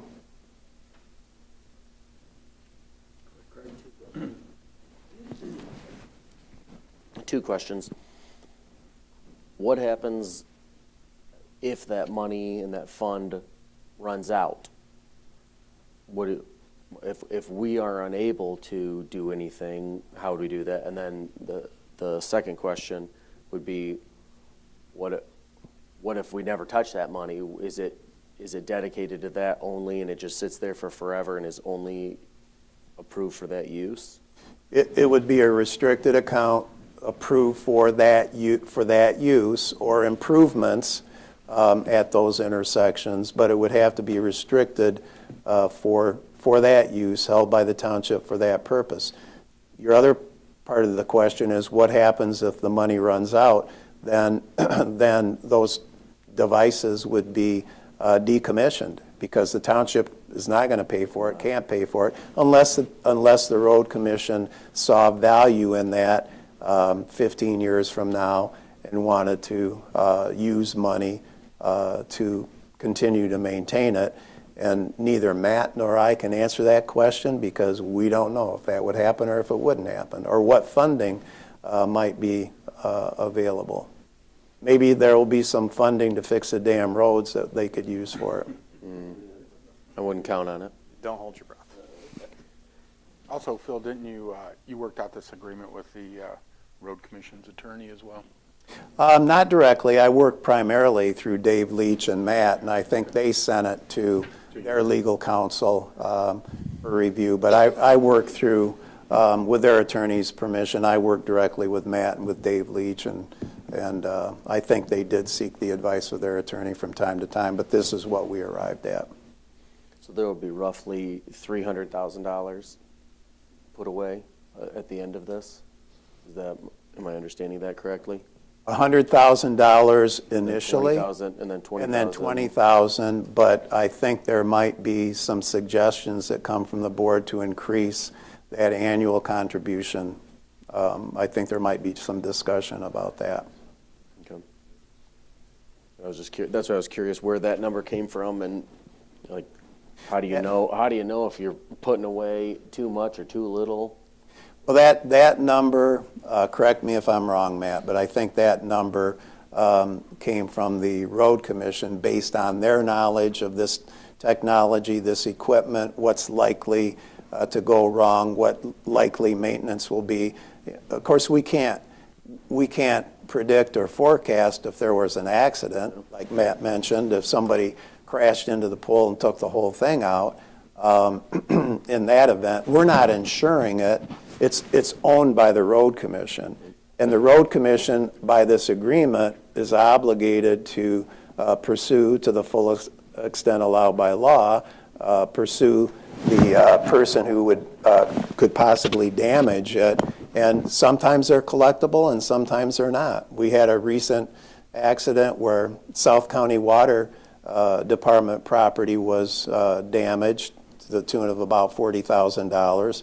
So I was able to collect that from the insurance company of the driver of the motor vehicle. Oftentimes we do that, and the road commission oftentimes do that, but that's not an absolute because unfortunately there are many uninsured drivers out there. And if that were to happen, the collectability is zero, thus the fund to replace. So we relied on their expertise. But if we're talking this purchase price for this is north of $1 million. So for the whole thing. So we have to build that fund up. I got a question, Krista. You'd be earning interest on this money while it's being restricted, so that comes. All the township funds earn interest. Yeah, so that Whether it's 100 in- grand's going to keep. Whether earning it's interest in while it's 20. an investment account or a CD, it will earn interest. I would think at the beginning, we could put it in probably into some longer-term investments because the equipment's new, which will yield a higher return. Correct. So I know you're good at that. Thank you. A few questions. Oh, Joe. No, go ahead. For me, I live right down the street, and actually probably 90% of my life have been within a mile and a half of Secor and Stearns. It's totally different than it was 20 years ago, 10 years ago, and so here we are. If we do this, will the DDA or the road commission take into account the congestion that's ultimately, inevitably going to build up with the red lights there? Would they look at the no turn on red? Would we still need it? Is it going to build up so far back because the congestion that maybe that is removed? Another thing is the road safety. I spoke with Dave Leach. He did say that they wouldn't do anything if they didn't think it would, if they didn't think it was safe or if they thought it would cause harm, right? So the road commission says, okay, this is going to be safer. A controlled intersection is better than a uncontrolled intersection is basically what him and I had spoke about. And then the road safety audit that we did do and that we spent money on says, hey, this is something that got brought up as Chase isn't here. Oh yeah, you mentioned that got brought up in that process. Yeah, in the course of the road safety audit, they took a look at that section, obviously, as part of the entirety of the RSA, which went through Bedford and Whiteford. We worked in conjunction with SEMCOG. And when they looked at that area, they specifically said, as somebody else had mentioned, there's a lot of egress and ingress points there, and it congests it. And so we asked and we said, hey, is this something that would be beneficial to the area? And their exact response was, well, we'd have to take a closer study, but it's not a bad idea from the broad overview that we've looked at in the course of this. Just slowing down people in that area because you have cars coming in and coming out at different locations as well from different entry and exits. So one of the things I was going to get at is this road safety audit mentions the ingress, egresses, or entrances and exits for people who don't pay attention or don't know that there's too many of them there, which I agree. The no turn on red, all this congestion, adding the stoplights here is only going to build up. And I'm wondering if the DDA is able to close up some of these entrances and exits to control more of the flow going out through these controlled intersections, as opposed to you got 3 in the parking lot of Little Caesars and Coney Island, and then you got across the street, you got Flicks, 2 from McDonald's and 1 from the gas station. So there's just so many entrances and exits, right, that cars are coming left and right, don't have the blinkers on, don't know where they're going, got to cross 3 or 4 lanes and got to turn lane. And so I'm just wondering if a broader conversation needs to be had of, okay, we're taking one step that the road commission says and the road safety audit that, this is going to help with safety. The next step would be these ingress, egresses, kind of limiting those down so there's not as much chaos. That's just a question, I guess. To be honest with you, we've never thought about that, but it's a great idea, like just talking about it, like just right now. I don't know if we would be, and this would probably be an answer for Phil or Al, of if we're allowed to, are we allowed to close those up I was gonna say, those are businesses, those are parking lots, like, I don't know if we would be even, But there's too many is what the road safety audit says, and the road commission, Mr. Leach has mentioned that, there's a ton of them down there. Is there any way are you saying that there's no way, there's nothing we can do, we can't close up any? The DDA does not have jurisdiction to do that. That would be a road commission question, but I'm willing to bet that Matt would say there's no way we're going to be able to limit access points that have been established for those businesses and have been in existence for years. The only reason I bring it up is because the road safety audit says that there's too many. I'm assuming There are. maybe there's something that we could do to address it. There are, What the DDA would be, use their money, get permission from the road commission, if we could, using the DDA's money to close them up. But I don't, again, maybe it's possible, maybe it's not. Properties that abut a public road have the right to have reasonable access to that road. If they're willing to rework their access into a service drive or something, we're absolutely in favor of that. Good access management principles say the fewer driveways, the better. And if you, like you were saying, if you can funnel everyone through a signal, that's the best way to do it. But like Mr. Goldsmith said, they've been established for many, many years. It would probably be very difficult to get the property owners to do it willingly. But we're open to discussion if people want to pursue that. So we'd have to get the approval from the property owners. Yeah. We could, Matt, could we do some kind of conceptual design though? I mean, even if we closed off a few, you know what I mean? If there was a concept, doesn't say, hey, but then if we had somewhat of a concept, then you go to the business owners and say, hey, this is a possibility. That could be a good starting point. I got a question with what you just said. Do either of you guys have control over the no turn on red? That was Me, no. No. I'm just the DDA chair. It'd be. I'd be all for getting rid of that. was If anybody has established a word on that. that can be evaluated as part of this project, but at this point, there's no plans on taking it away. There is plans to move the signs up to the top of the mast arms at Stearns and Secor, but Oh, there's a concept.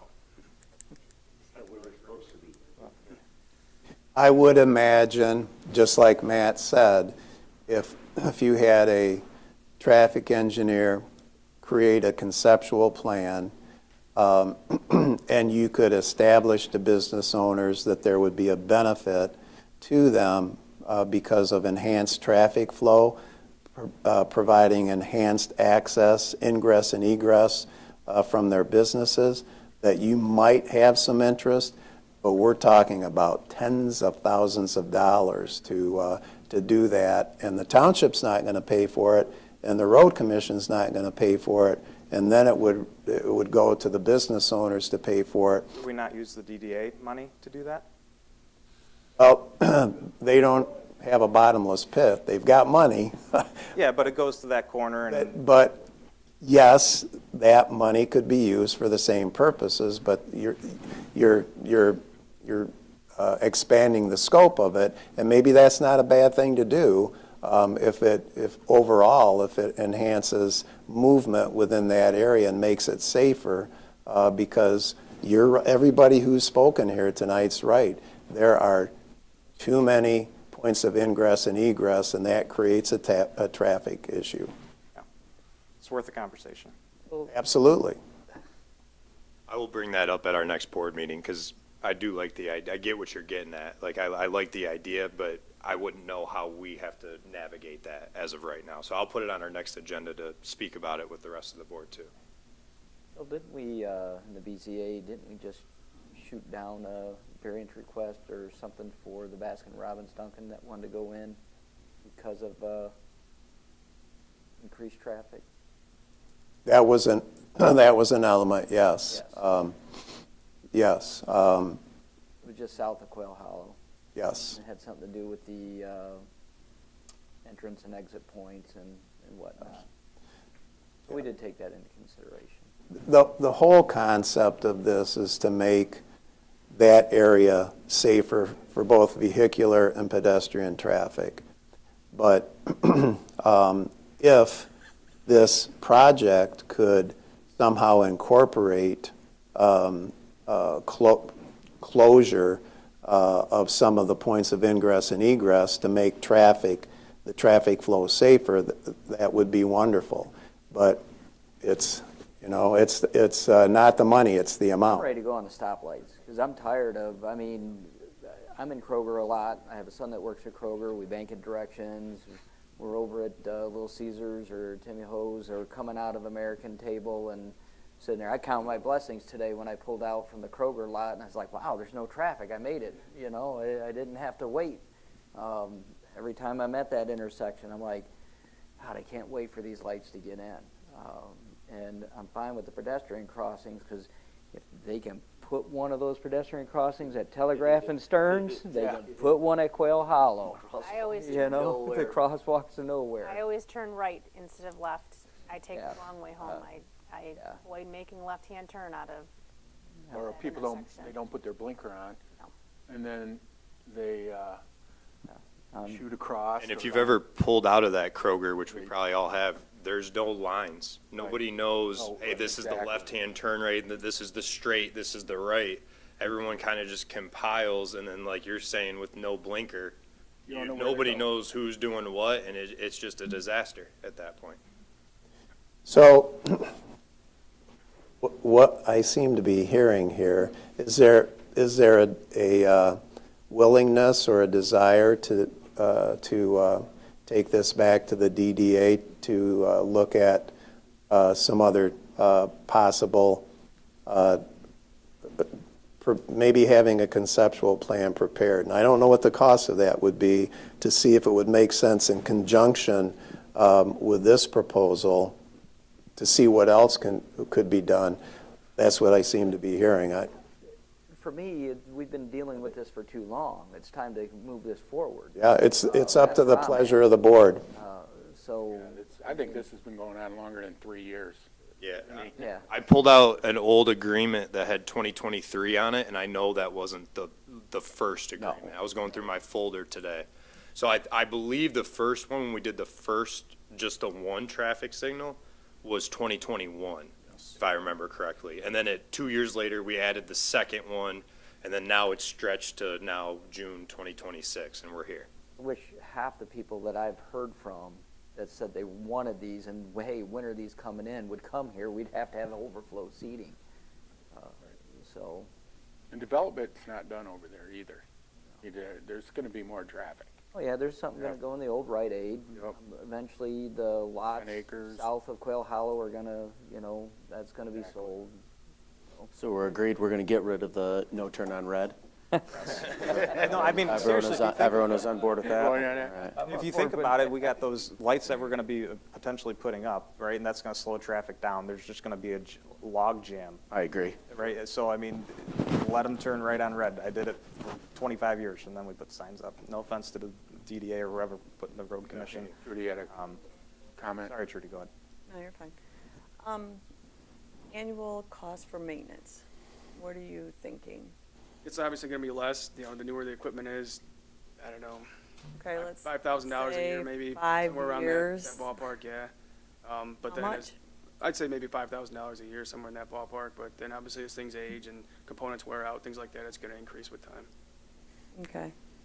I think we should put more than 20 a year away, because we don't know what's going to happen in the future. And if we want these to stay, if we're putting all this money in for these lights, and we want them to stay, we're going to need money in there.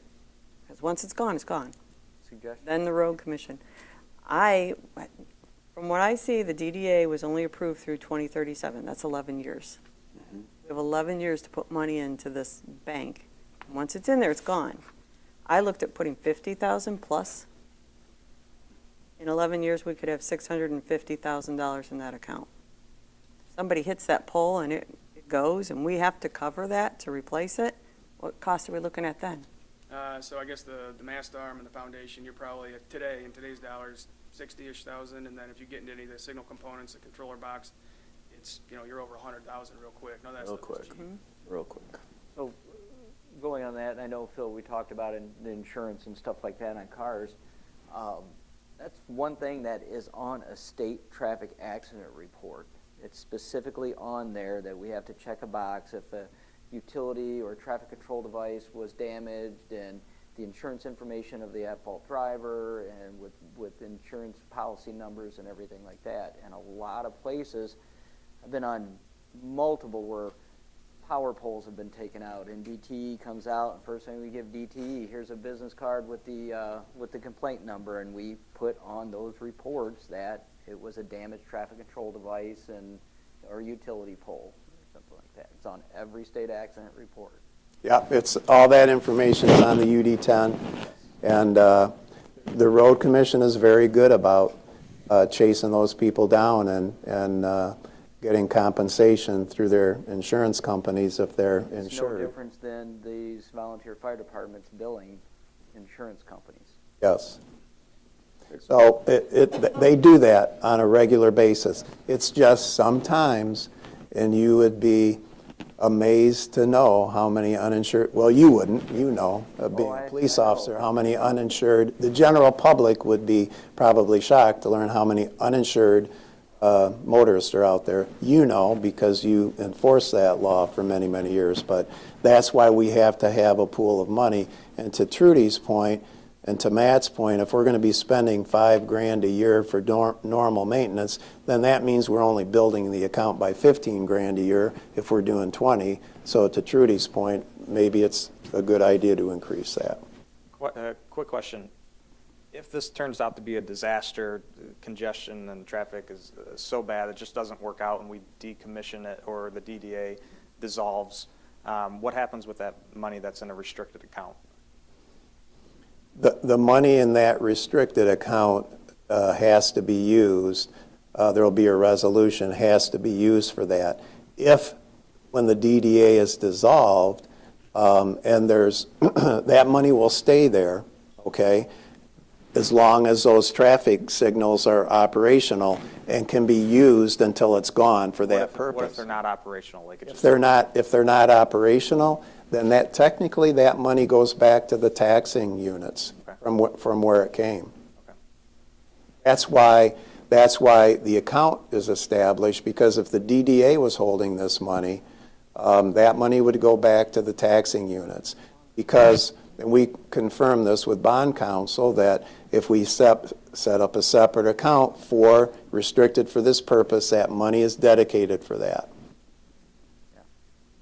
I'll throw a curveball to the chief sitting out there. I mean, do you have a dog in this fight as far as, I know you guys will respond to any accidents, but what's your consensus being on the fire department? I mean, think it's going to make it safer? Do you think it's going to create problems for you guys? Or I mean, As far I as don't mean to throw you out problems for us, there. We wouldn't have any issue with that. As far as the amount of accidents, I'd need to look at that, and I could give you more data on it. But to tell you right now, I mean, we're probably averaging 2 a month is a guesstimate. That area. I mean, are you comfortable with seeing them out there, or you're like, yeah? don't- Yeah, no, we're fine with it. It was just another intersection that we're gonna clear, so, Okay. yes. Thanks, Chief. One more curveball. This fund that we're building up with the DDA for maintenance, would we be able to potentially put in wording that would allow them to use that money for, if we were to get approval from these business owners to close up some of the exits, that money could also be used for that? It's a general safety that. Aren't those, I feel like they're separate. That's too simple. I feel like it's two It would be, separate but I'm things. saying, like, where would they get the money from? And you mentioned they're not a bottomless. DDA, it wouldn't be from this account. Well, they like the idea It of wouldn't be asking from to do that. this account. It would be, not to, I feel like these are very separate things. Like, we're talking about this maintenance agreement for these signals and the maintenance, the ongoing maintenance for these signals. I don't think. Sorry, I think I know what you're getting at. Separate- these are Yeah, like, separate things. If Like we the close it DDA up, we would just use our money from our just funds use that your we own normally DDA have money, to yeah. close it up, and then the traffic signals would be its own thing. And I guess the only. There wouldn't be ongoing maintenance. Correct. I guess for the that. only reason I brought it up was because you mentioned it wasn't a bottomless pit of money that you guys have. I'm saying, is there a way to set money aside for a project like that? Saying, okay, maybe we don't have the money to do it this year or next year, but is that something that we could set aside each year to, like, hey, you know what, in the next 5 years, our plan is to close up some of these. Well, I'm they've just been, looking at the well, they've been broader doing picture. that for the traffic signals. Yeah, the so last that's several what I'm years. saying. So Is there you another could way that we say, could do that for that? If you wanted to set some money aside to do a study, talk to a couple engineers or whatever and say, hey, what would the cost be for a conceptual design? And then they possibly could budget for that and then say, okay, this is phase 2. We need to look at closing this up. But, you know, we have to look at the traffic study because we haven't even talked about it as a whole group or had them come in and discuss what could be done as well. So I think we keep it as 2 separate issues in terms of that. That's fine with me. Yeah, and then, you know, we can come in and meet with them and say, hey, here's what we could do next. I think the question is, do we ask the DDA to increase the amount that we want to? What do they have to do that? Like, I'm assuming that this amount's already been approved and voted on by your board. So if we would like to increase it, I don't know what has to happen for them to. I believe you guys would have to, you know, tell us what you guys would want out of us, and then we would have to take it to our next meeting. Go back and We'd have to approve it, table it. right? Yeah. Yeah, we would vote on what we want, and Oh. then they take it back. Wouldn't table it? Make sure they agree what we're asking? Can go either way. If they don't agree, it dies. Or we could table it, have Lucas take it back to his board, have them consider it, vote on it, consider their budget, consider their revenues, and then bring it back. It might make more sense to table it until they review it. What do we want to give them, some suggestions, though? Of what Yeah, we need? absolutely. We're not. I think you as a board need to tell them what you would agree to. You are part of this agreement. Without you, the road commission won't do this without the township being part of the agreement with the way this agreement is written, that any funds come from tax increment financing revenue only. So what we're considering is time, correct? What is the time frame that we would be able to maintain these signals, right?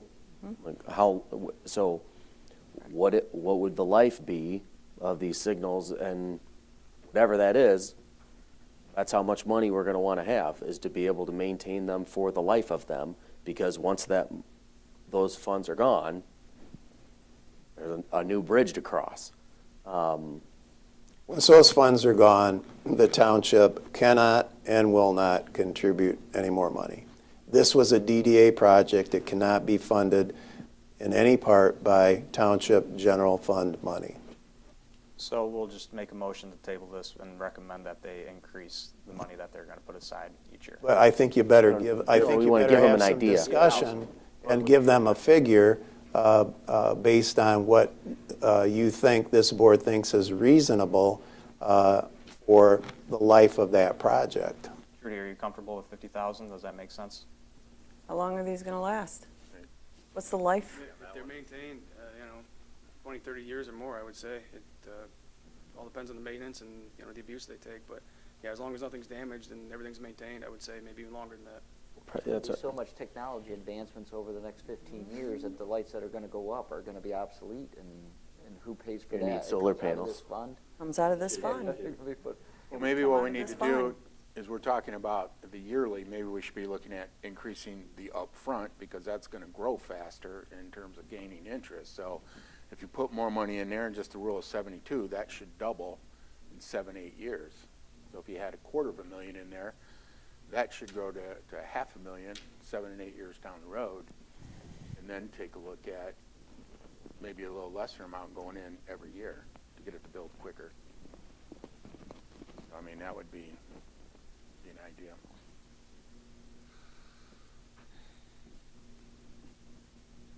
Or you do the 100 and maybe go 50, but Matt, you gonna be around for 20, 30 years for the road commission, so Probably, yeah. bring it back and hold you accountable. Depends on the next contract, right? Yeah.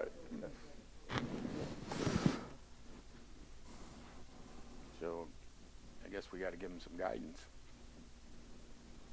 Yeah, if you guys give us even two, if you want to do like I think we're kind of saying like 100,000 initially and then 50,000 continuous for every year after that, or if you want to do 200 and then 20 still after that, or whatever it may be. If you want to give us one or two options, I can take that back to my board and kind of see. But like you guys would have to be okay with both options, obviously. That would have to be the cap. I like 200 and then 30. That gives you half. It gives you $500,000, and $500,000 if you had. I would think that would be more than enough outside of if somebody's running into them every other week. I would think that would give you a conservative life. And you got to. So you're saying 5,000 an arm signal, 5,000. Yeah, probably per signal. So if you had Location. now, and obviously you're going to have interest and growth and all that, but like if you had $500,000 and you say 10 grand on average a year, that's going to give you 50 years. I feel like that would be. I feel like that's what seems right. I don't know what any of you guys think, but that would give you 200 up front and There then was 30 after talk that. When this very first started, about a little box that cost a lot of money to replace. What is that It's box? like the computer, the controller for the signal. How much if that needs replaced? 20, 30 grand. Okay. Oh, can we put something in here that says no flock cameras are allowed to be on it?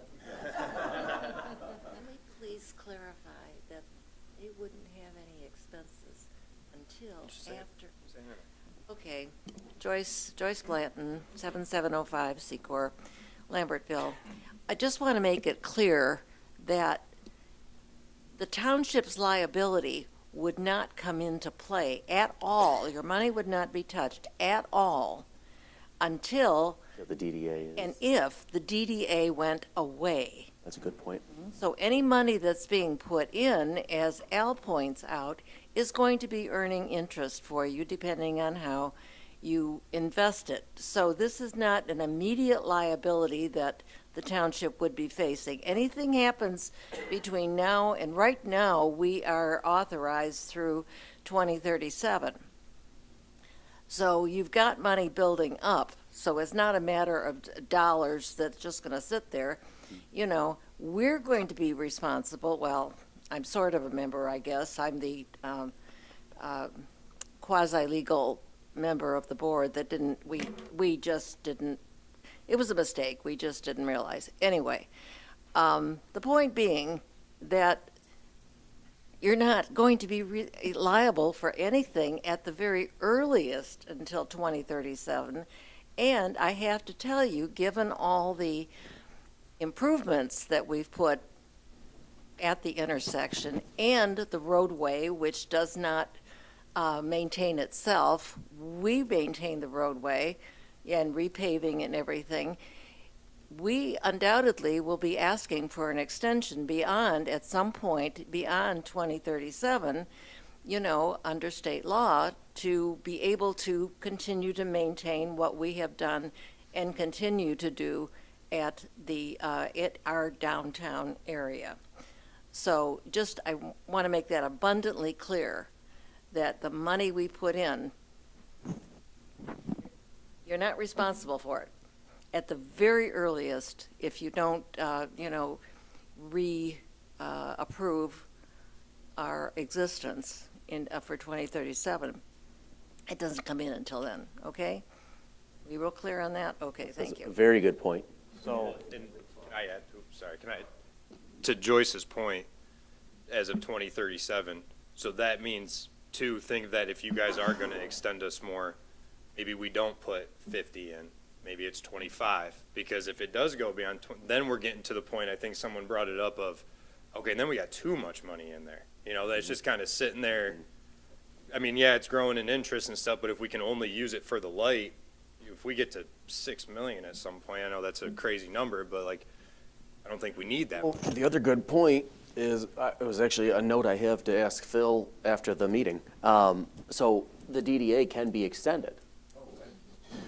Thank So you. that was a question I was going to ask. Expended once. It- They've already been expended. It can be extended, Okay. but I would tell you this, that you can only have one district in the township.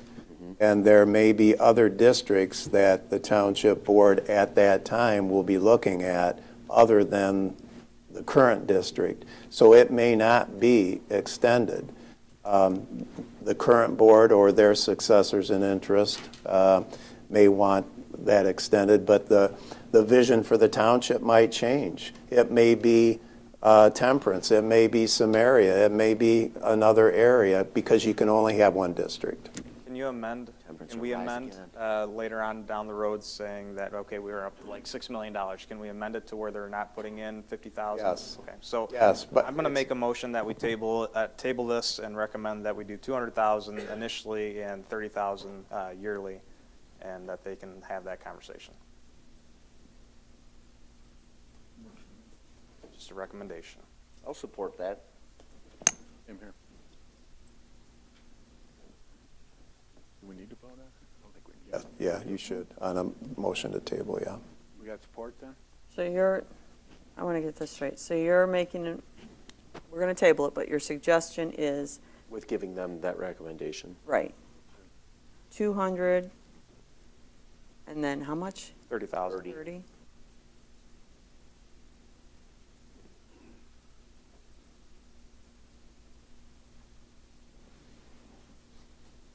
So if they leave in 11 years, in 37, the board may go, no, we're going to go over here. Those lights are gone as soon as that money's gone. He just said that little box, if it's destroyed, could be up to 60,000 to replace it. That box is going to be hit before the arm is going to be hit. I'm going to venture to say that somebody's going to jump the curb when there's no entrance there anymore before somebody hits the box. Well, We're all thinking worst case scenarios here. We're forgetting that if they have car insurance, we're going after them too. You know, that we're thinking like nobody has car insurance here, which I know there's a lot of uninsured motorists on the road and all that, but I mean, I think everyone in this room probably has car insurance, I would assume. So like we're jumping to conclusions when really if they hit the box and it's their fault, we get the 60 grand from them, and this isn't even a conversation at the end of the day.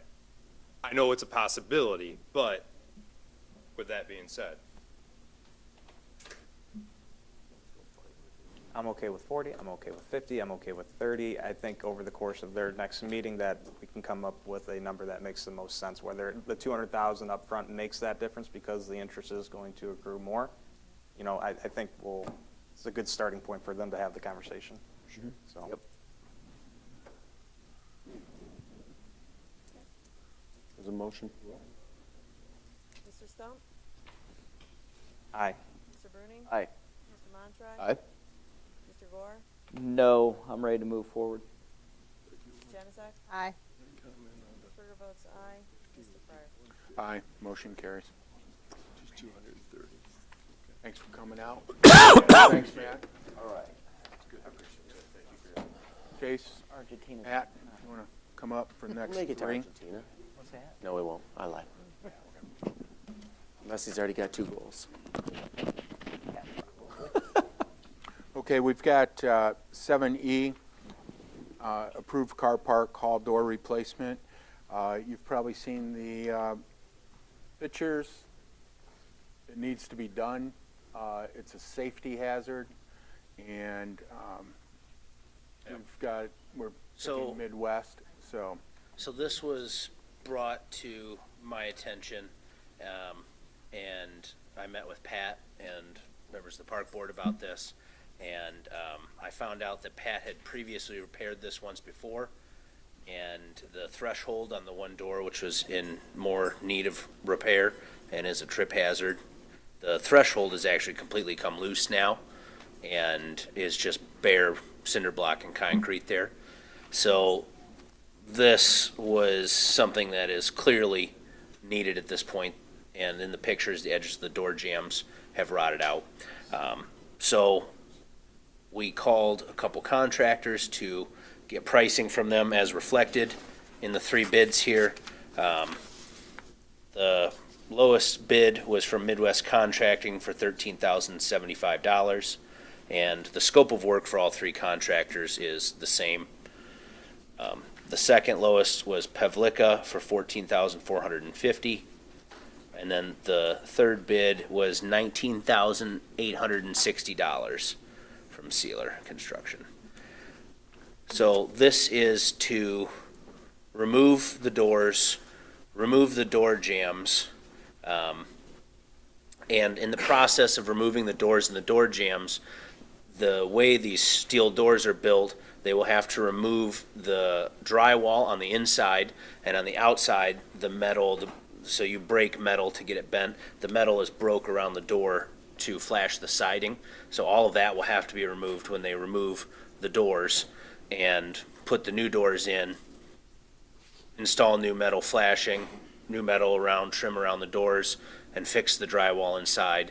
And then, in order to save cost, we said our maintenance team can paint the door and paint the drywall to save on cost for I think this. there's foundation work in there too, isn't there? So additionally, outside, in order to repair that step going in, there's about 2 inches from the asphalt to the threshold height. So they're going to saw cut out the asphalt in the 5x5 square and go down 42 inches, providing a full foundation of frost-free pad with a full foundation, like we do at all commercial buildings now, such as the maintenance building and other places. Your approach stoop is actually a full foundation there, so you have no frost heave. So it stays one with the building, and this will allow us to eliminate that trip hazard right there. So And wheelchair getting in and out. wheelchair access. The front door also is wheelchair access. So this is for 2 doors, but only one requires the saw cutting and the concrete pad at it. Any questions? Just as a reference to the hall this last fiscal year was rented 57 times, which is the most in the township, so it is used a lot, so you have lots of traffic in and out of there. Did they give you a timeline of how long it would take them to make this repair? So I asked the 2 low bidders that question, and I said, what is our timeline, not just to repair it, but to get the materials to start to finish, start to materials in, what are we looking at here? So they said, should this be approved tonight, we can call them tomorrow with a signed contract, and they will immediately order the doors, and that is their biggest holdup on the time frame. They said at a minimum 2 weeks, possibly 3 weeks for the doors, and then once they have all the materials in stock, then they'll schedule it to come out, and they said about 3 days. 3 days to do Yeah, it? I was very surprised at how quick their turnaround time. So probably picture 5, but Well, The reason I ask is Yeah. you're right in the middle of Busy season. graduation party season, et cetera. Is that something that they're going to be able to do, like, in the middle of the week where it's not affecting those? I'm sure you've already got bookings and that type of thing. I would have to look to see for sure, but very rarely is it booked during the week. It's So I- typically Friday, Saturday, Sunday.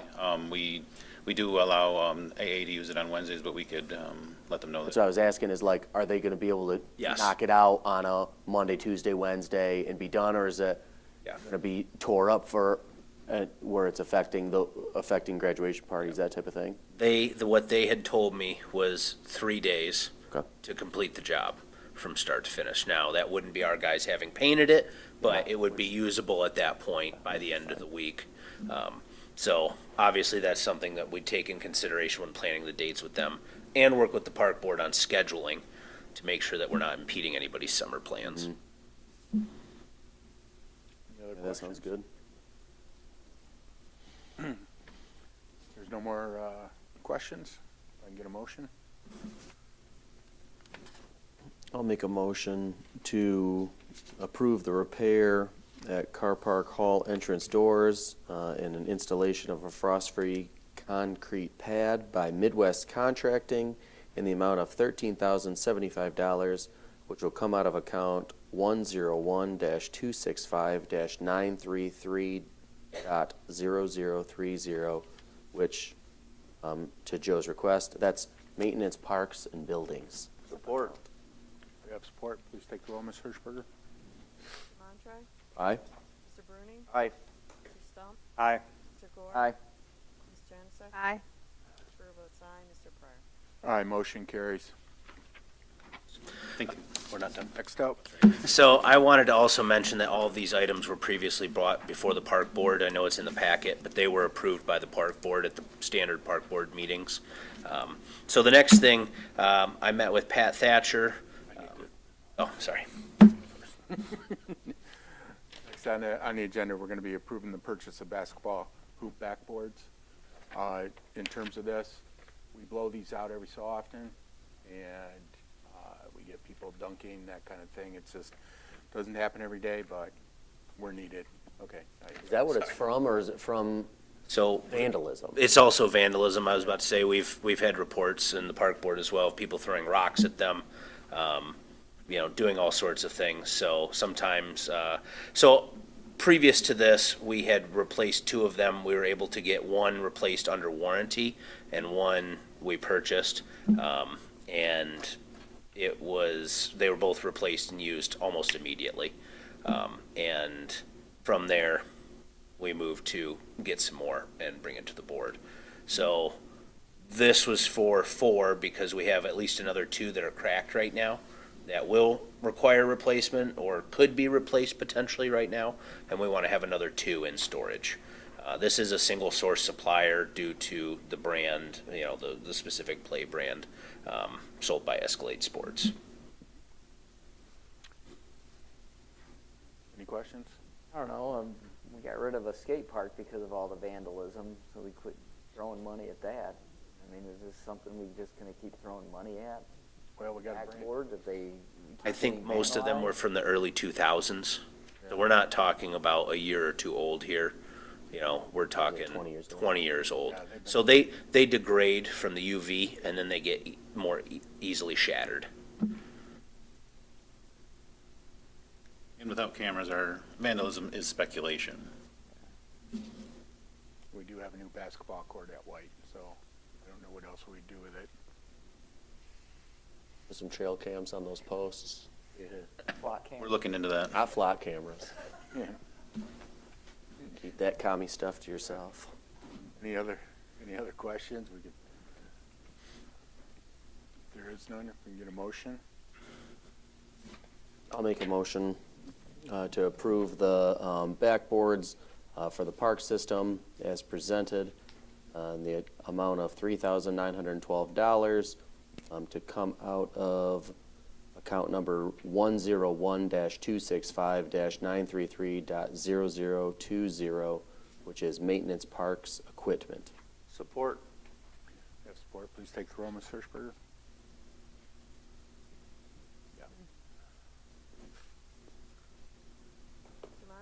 Aye. Mr. Bruning? Aye. Mr. Gore? Aye. Mr. Stump? Aye. Mr. Janusik? Aye. Mr. Ruble votes aye. Mr. Fryer? Aye, motion carries. Next that we have on there is approved parts for car park repair.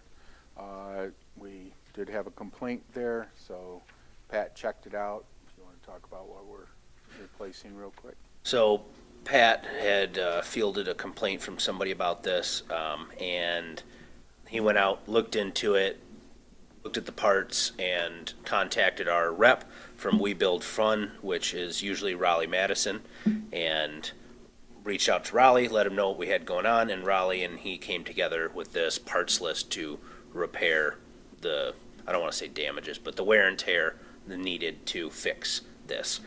As you know, we've brought things like this before you multiple times, and these items are just part and parcel of an aging playset. So there's just always a good upkeep. Car park gets used a lot. Yeah. Especially now with the pickleball courts going in. Any questions? If not, I need a motion. Go ahead and make a motion that we approve the recommended purchase to the township board. It's purchase for the updated parts for car park in the amount of $2,021.75 from We Build Fund. It'll become from the Maintenance Parks Equipment Account 101-265-933.0020. Support. Okay, support. Please take the roll, Ms. Hirschberger. Mr. Gore? Aye. Mr. Bruning? Aye. Mr. Montrose? Aye. Mr. Stump? Aye. Mr. Janusik? Aye. Mr. Ruble votes aye. Mr. Fryer? Aye, motion carries. Thank you, gentlemen. Thank you. Next up, comments from the public. Comments limited to 2 minutes for each individual.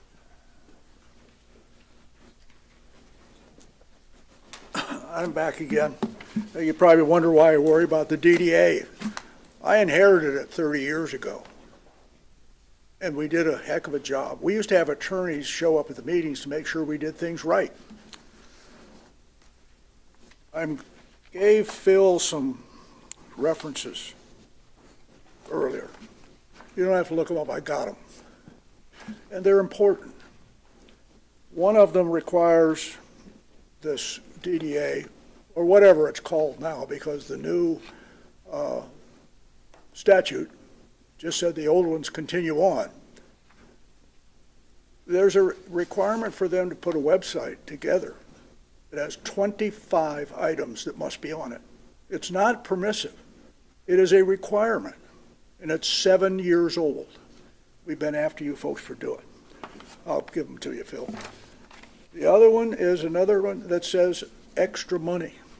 If there's any extra money that has not been appropriated at the end of a fiscal year, it has to go back to the taxing authority that you took it from.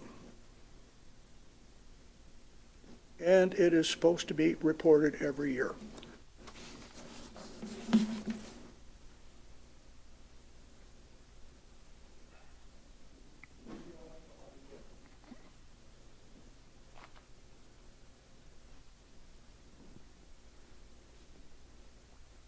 And so, folks, I think you ought to be doing some oversight and finding out what's going on, because I did present a couple other issues that I thought were important.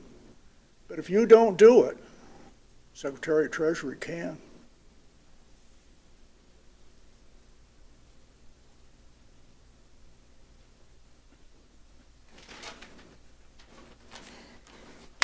Jack and Arvanitis. I want to bring attention to a concerning issue. The minutes that this board votes to approve in the packet no longer match the minutes being published on the township website. Board members, like us, your comments are no longer being published in the minutes either.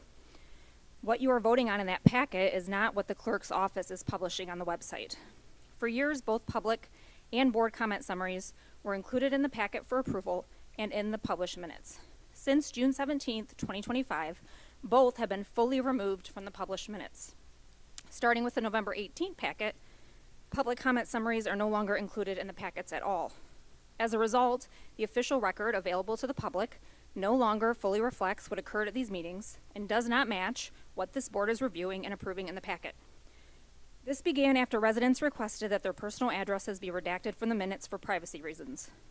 Instead of simply redacting the addresses, the clerk's office erased both public and board comment summaries from minutes that had already been approved by this board and published online. The minutes were then republished without that information. I'm unaware of any board vote authorizing this. Mr. Montry, Mr. Bruning, you both requested during meetings that your comments be reflected in the minutes, indicating you view them as an important part of public record.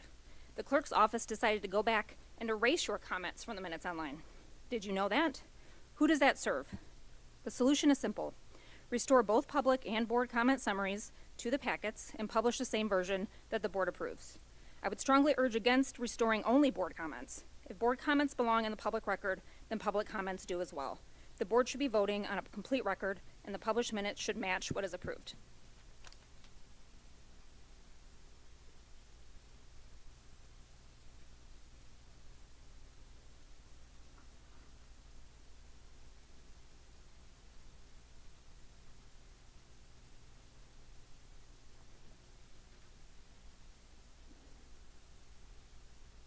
Gail from Temperance. First off, is the park door ADA? I heard nothing and nobody questioned that. The DDA can be pulled early as it is under the control of the township. And I'm telling you, it needs to have a deep dive investigation into the activities. Quail Hollow, by the way, is a road of choice to get between Stearns and Secor. It's a public roadway. It's been improved. With the DDA money, I suggest you use it. I do. The public thought at the last township meeting after closed session that the township approved what the fire department had bargained in good faith. That's a lie, because they didn't. They wrote a whole bunch of changes when they handed it back to the fire department for approval.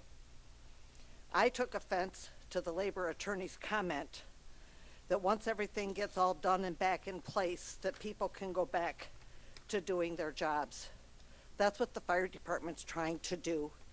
And they are the authority. Only they can tell you what they need in order to perform their jobs. Per the policy 2.9, the labor attorney was to be brought in here by a bid process. That's not what took place.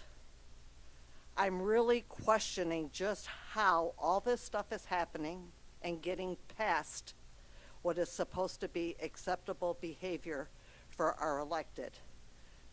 Somebody's got to clean this mess up. I mean, we had a disaster for 8 years, 12 years, and now we're supposed to do better, and we're not. We're not doing better. You're failing your public, and our trustees need to be a part of every decision-making process, at least one of them, because they are our voice.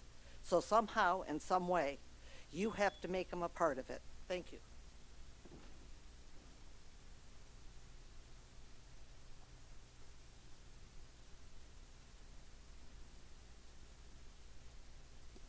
Jody Russ, Temperance. I have a request that the township work with the road commission on the timing of those lights over there in Lambertville so that we don't have a backup from Secor Road to Quail Hollow Road to Monroe Road that can never get through all of that traffic. And I know that Josh had already addressed that, but it's all about the timing of the lights.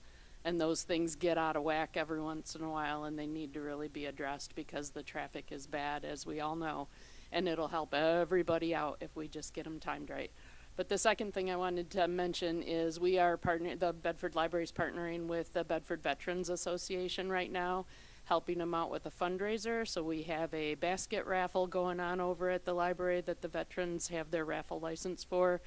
And if anybody is interested in helping out the veterans, there's some really great things in there that they put together, and it is going on until July 6th at 3 p.m. The drawing will be on July 6th at 4 p.m. So if anybody's interested, stop on by the library. Thank you.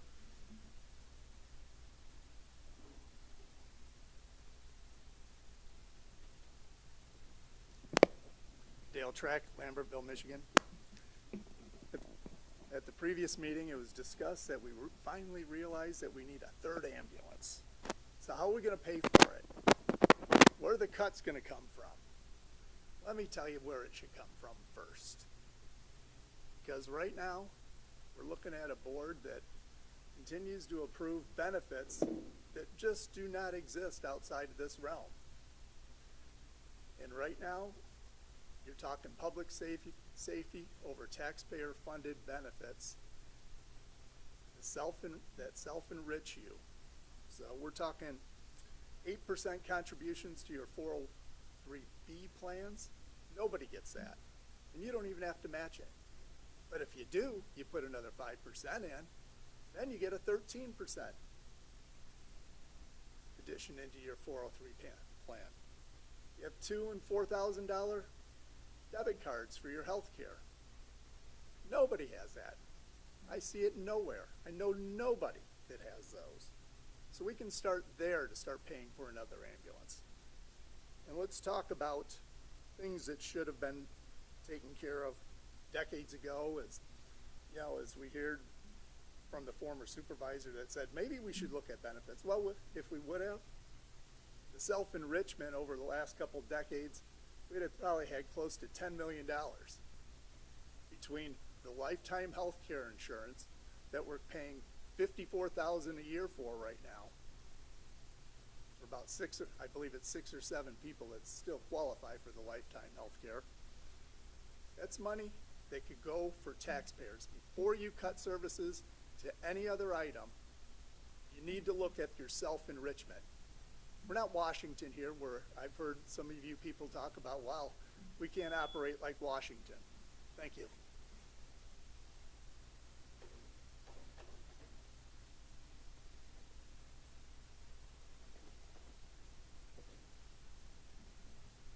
Justin McCullough, Temperance.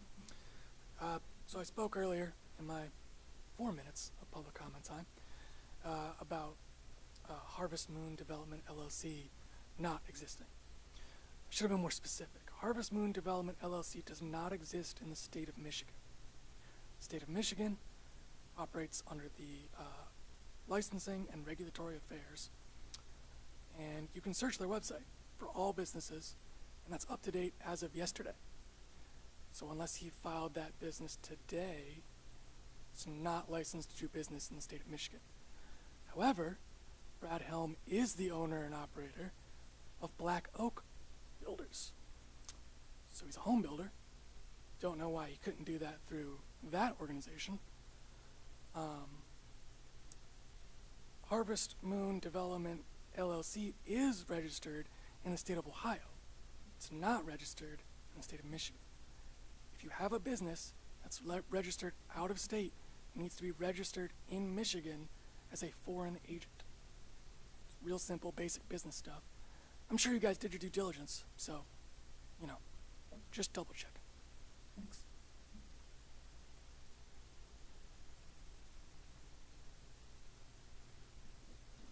Any further comment? Seeing none? Oh, sorry. Sorry about that, Christy. I didn't see you. Hello, my name is Christy Swatek Whitson, Temperance, Michigan. Good evening. I'm a candidate for Monroe County Drain Commissioner, and I would like to introduce myself. As a current elected trustee of Monroe County Community College and a professional with decades of engineering, construction, and project management experience, I believe I have the skills necessary to effectively serve as Monroe County Drain Commissioner. Here is a list of my past and current credentials: MCCC trustee, BS in aerospace engineering, journeyman electrician, 20 years engineering experience, real estate investor for over 25 years, and a small business owner for over 5. Project and budget management, construction and infrastructure experience, and I'm committed to transparency and fiscal responsibility. Throughout my career, I have been responsible for solving technical problems, managing projects, reviewing plans and specifications, working within regulatory requirements, controlling costs, and coordinating with multiple stakeholders to achieve successful outcomes. As a trustee for Monroe County Community College, I also help oversee budgets, policies, strategic planning, and stewardship of taxpayer resources. Monroe County has the largest county drain system in Michigan. Managing this infrastructure requires technical understanding, fiscal responsibility, transparency, and respect for property owners. I believe my experience has prepared me to approach these responsibilities thoughtfully and professionally. I have a strong interest in efficient and cost-effective drainage, protecting our natural resources, and respecting property owners' concerns about the easements and rights-of-way the Drain Commissioner has while ensuring the taxpayer dollars are used efficiently and responsibly. I am attending this township meeting and others throughout the county to listen and learn and to better understand the issues affecting each township. Thank you for your time, and if you're interested, I have a Facebook page, Christy Swatek Whitson for Drain Commissioner. Thank you.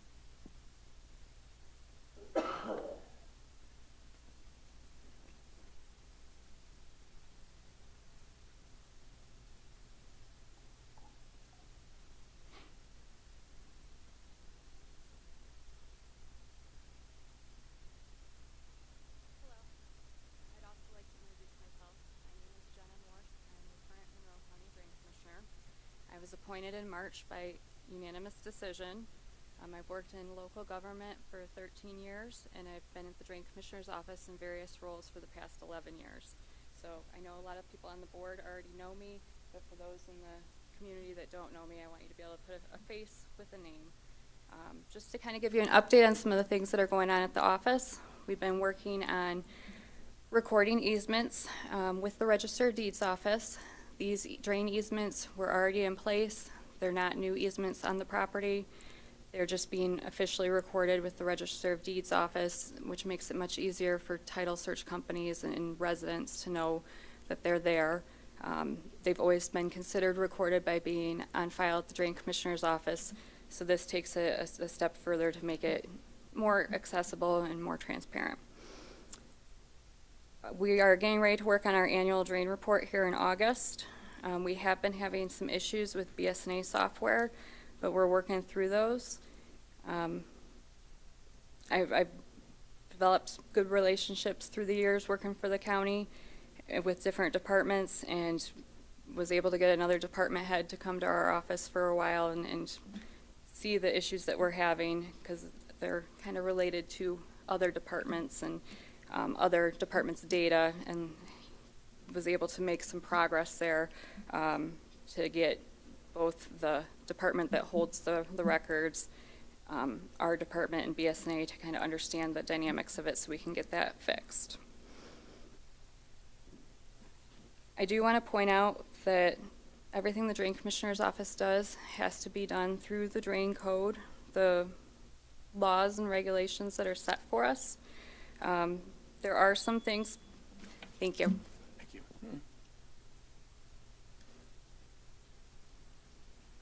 Any further comments? Seeing none?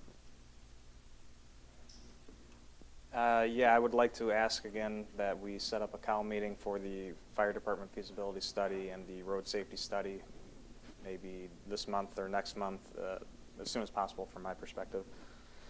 Regarding the minutes and consent agenda, at the next meeting I'll put something on, whether it's just to allow the public to speak because we didn't make a board decision when we removed it, that we don't need a board decision to put it back in.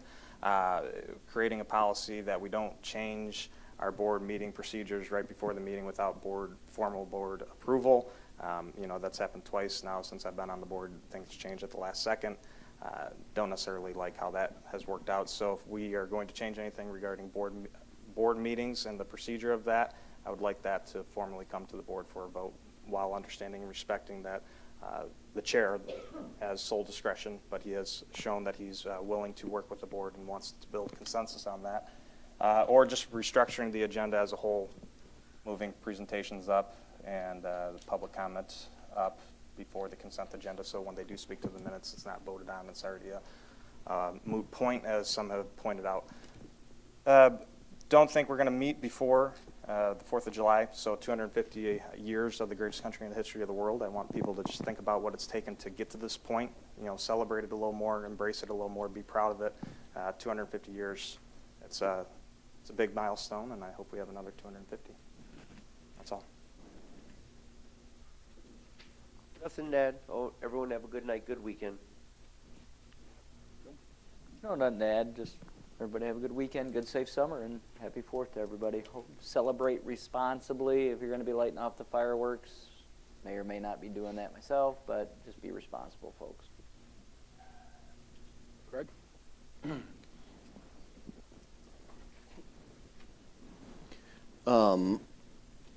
Let's just say something about the, excuse me, about the solar project at the library.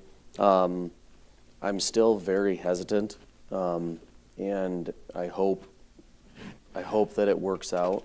I thought about that a lot, and I had a lot of questions that within my apprehensions that were basically all answered in their proposal and layout, and it seems to be as apprehensive as I was about that project. It seems as if it could be if it goes according to plan and as presented, and it could be a very, very good project for us to do with great return and good turnaround. Now, my biggest apprehension lies in the 50% expected, that we don't have anything written in stone, and no matter how you can't get around it, that we're taking a risk by approving it in the way that we did, but it seems like a minimal risk, and as long as that comes to fruition, I think it seems like it will be a good project and a good investment. That's all. With the resignation of the part-time employee from my department, I will be accepting applications to fill that position. If you would like to apply, you would need to submit your application or resume to the clerk's department. I also would like to let everyone know that we are diligently still working on tax bills, printing them, stuffing them, or folding them and stuffing them, and they will be in the mail July 1st. And that's all I have. Judy? Township Hall will be closed on Friday, June 19th, in observance of Juneteenth. It will also be closed on Friday, July 3rd, for the 4th of July. I want to let the residents know and the board members that the firewalls that we approved for the township will be installed on June 24th. She's on. George can't hear you. On June 24th, they said there's a possibility that we will be down from noon to 1 p.m. They don't think it'll be that long, but if there's issues, they want us to know. That means for residents out there, on Wednesday the 24th, the phone system, the internet, everything will go down possibly an hour max. So from noon to 1 o'clock. As far as the minutes, the minutes are completely whole. What you guys see, what you approve, those are the official minutes. What I publish in the paper, we condense. I don't want to pay a lot of money, so we condense it. All the comments are taken out, your comments are taken out. It's pretty much down to just the motions. That's all. Legally, the only thing I have to put in is the date, the time, what day it took place, who attended it, the time it started, the time it ended, and the motions, period. End of conversation. Nothing else needs to go in minutes. Is what's posted on the site the minutes in the packet or the minutes that go to the newspaper? As far as I know, they're the minutes in the packet, although the minutes went, excuse me. So when it came up with the addresses that wanted to be removed, legally, I cannot change, you cannot vote on or anything. Once the minutes are voted on and the next meeting has taken place where we approve them, after that, they cannot be changed. Cannot be changed. The only way to take their addresses off, which they're still in the official minutes, because again, we can't take them off, we took them off the website and put the ones we published in the paper on that website. So all of those, and because we couldn't change them, and they wanted their addresses off, So we posted the ones that we publish instead. The official minutes still show. Unfortunately, we can't take those off, so they still show everything. So I just wanted to address that. Did I miss anything? No, I mean, the other point is that if anyone wanted to see the entire meeting, that is available. And I don't think there's any, for retention purposes, I don't know that there's a drop dead retention date on that, is there? So if you wanted to go back and look at on however it's published, YouTube TV, a year ago, you could do that and see the entire meeting. Correct. So that is open to the public, which I think is a good feature. Correct. That's all. That's it. There's two people I'd like to thank. One is Chris Schlegel, past park board member, who started this concept of bringing the pickleball courts to Bedford. He was the one who suggested it. He's the one who started pushing it during their term. And then Matt Anger picked up the baton and got it going. So they are open. You can play on them. We still have to do some grading around the fence lines and that and so on. So we've had people who started. They look pretty good. We're getting activity over there, and we haven't even really made a, quote, formal announcement yet. But we will be putting that out on Facebook, and the word's already spreading in terms of the pickleball courts. So, Matt, thanks for your work on that. All I have to say to you is have a great 4th of July. Be safe. Don't blow your fingers off. Get people who know how to shoot fireworks if you're going to do them. Don't forget our own fireworks. And Summerfest is going to be happening. So have a good night. Bedford fireworks are 26th, 27th, Saturday? Friday. So Makeup 26th. date Saturday if it rains. Yep. Then the Summerfest is that Saturday. I do believe they're doing it. So, over at Parmalee. So, yep. Motion to adjourn? To adjourn.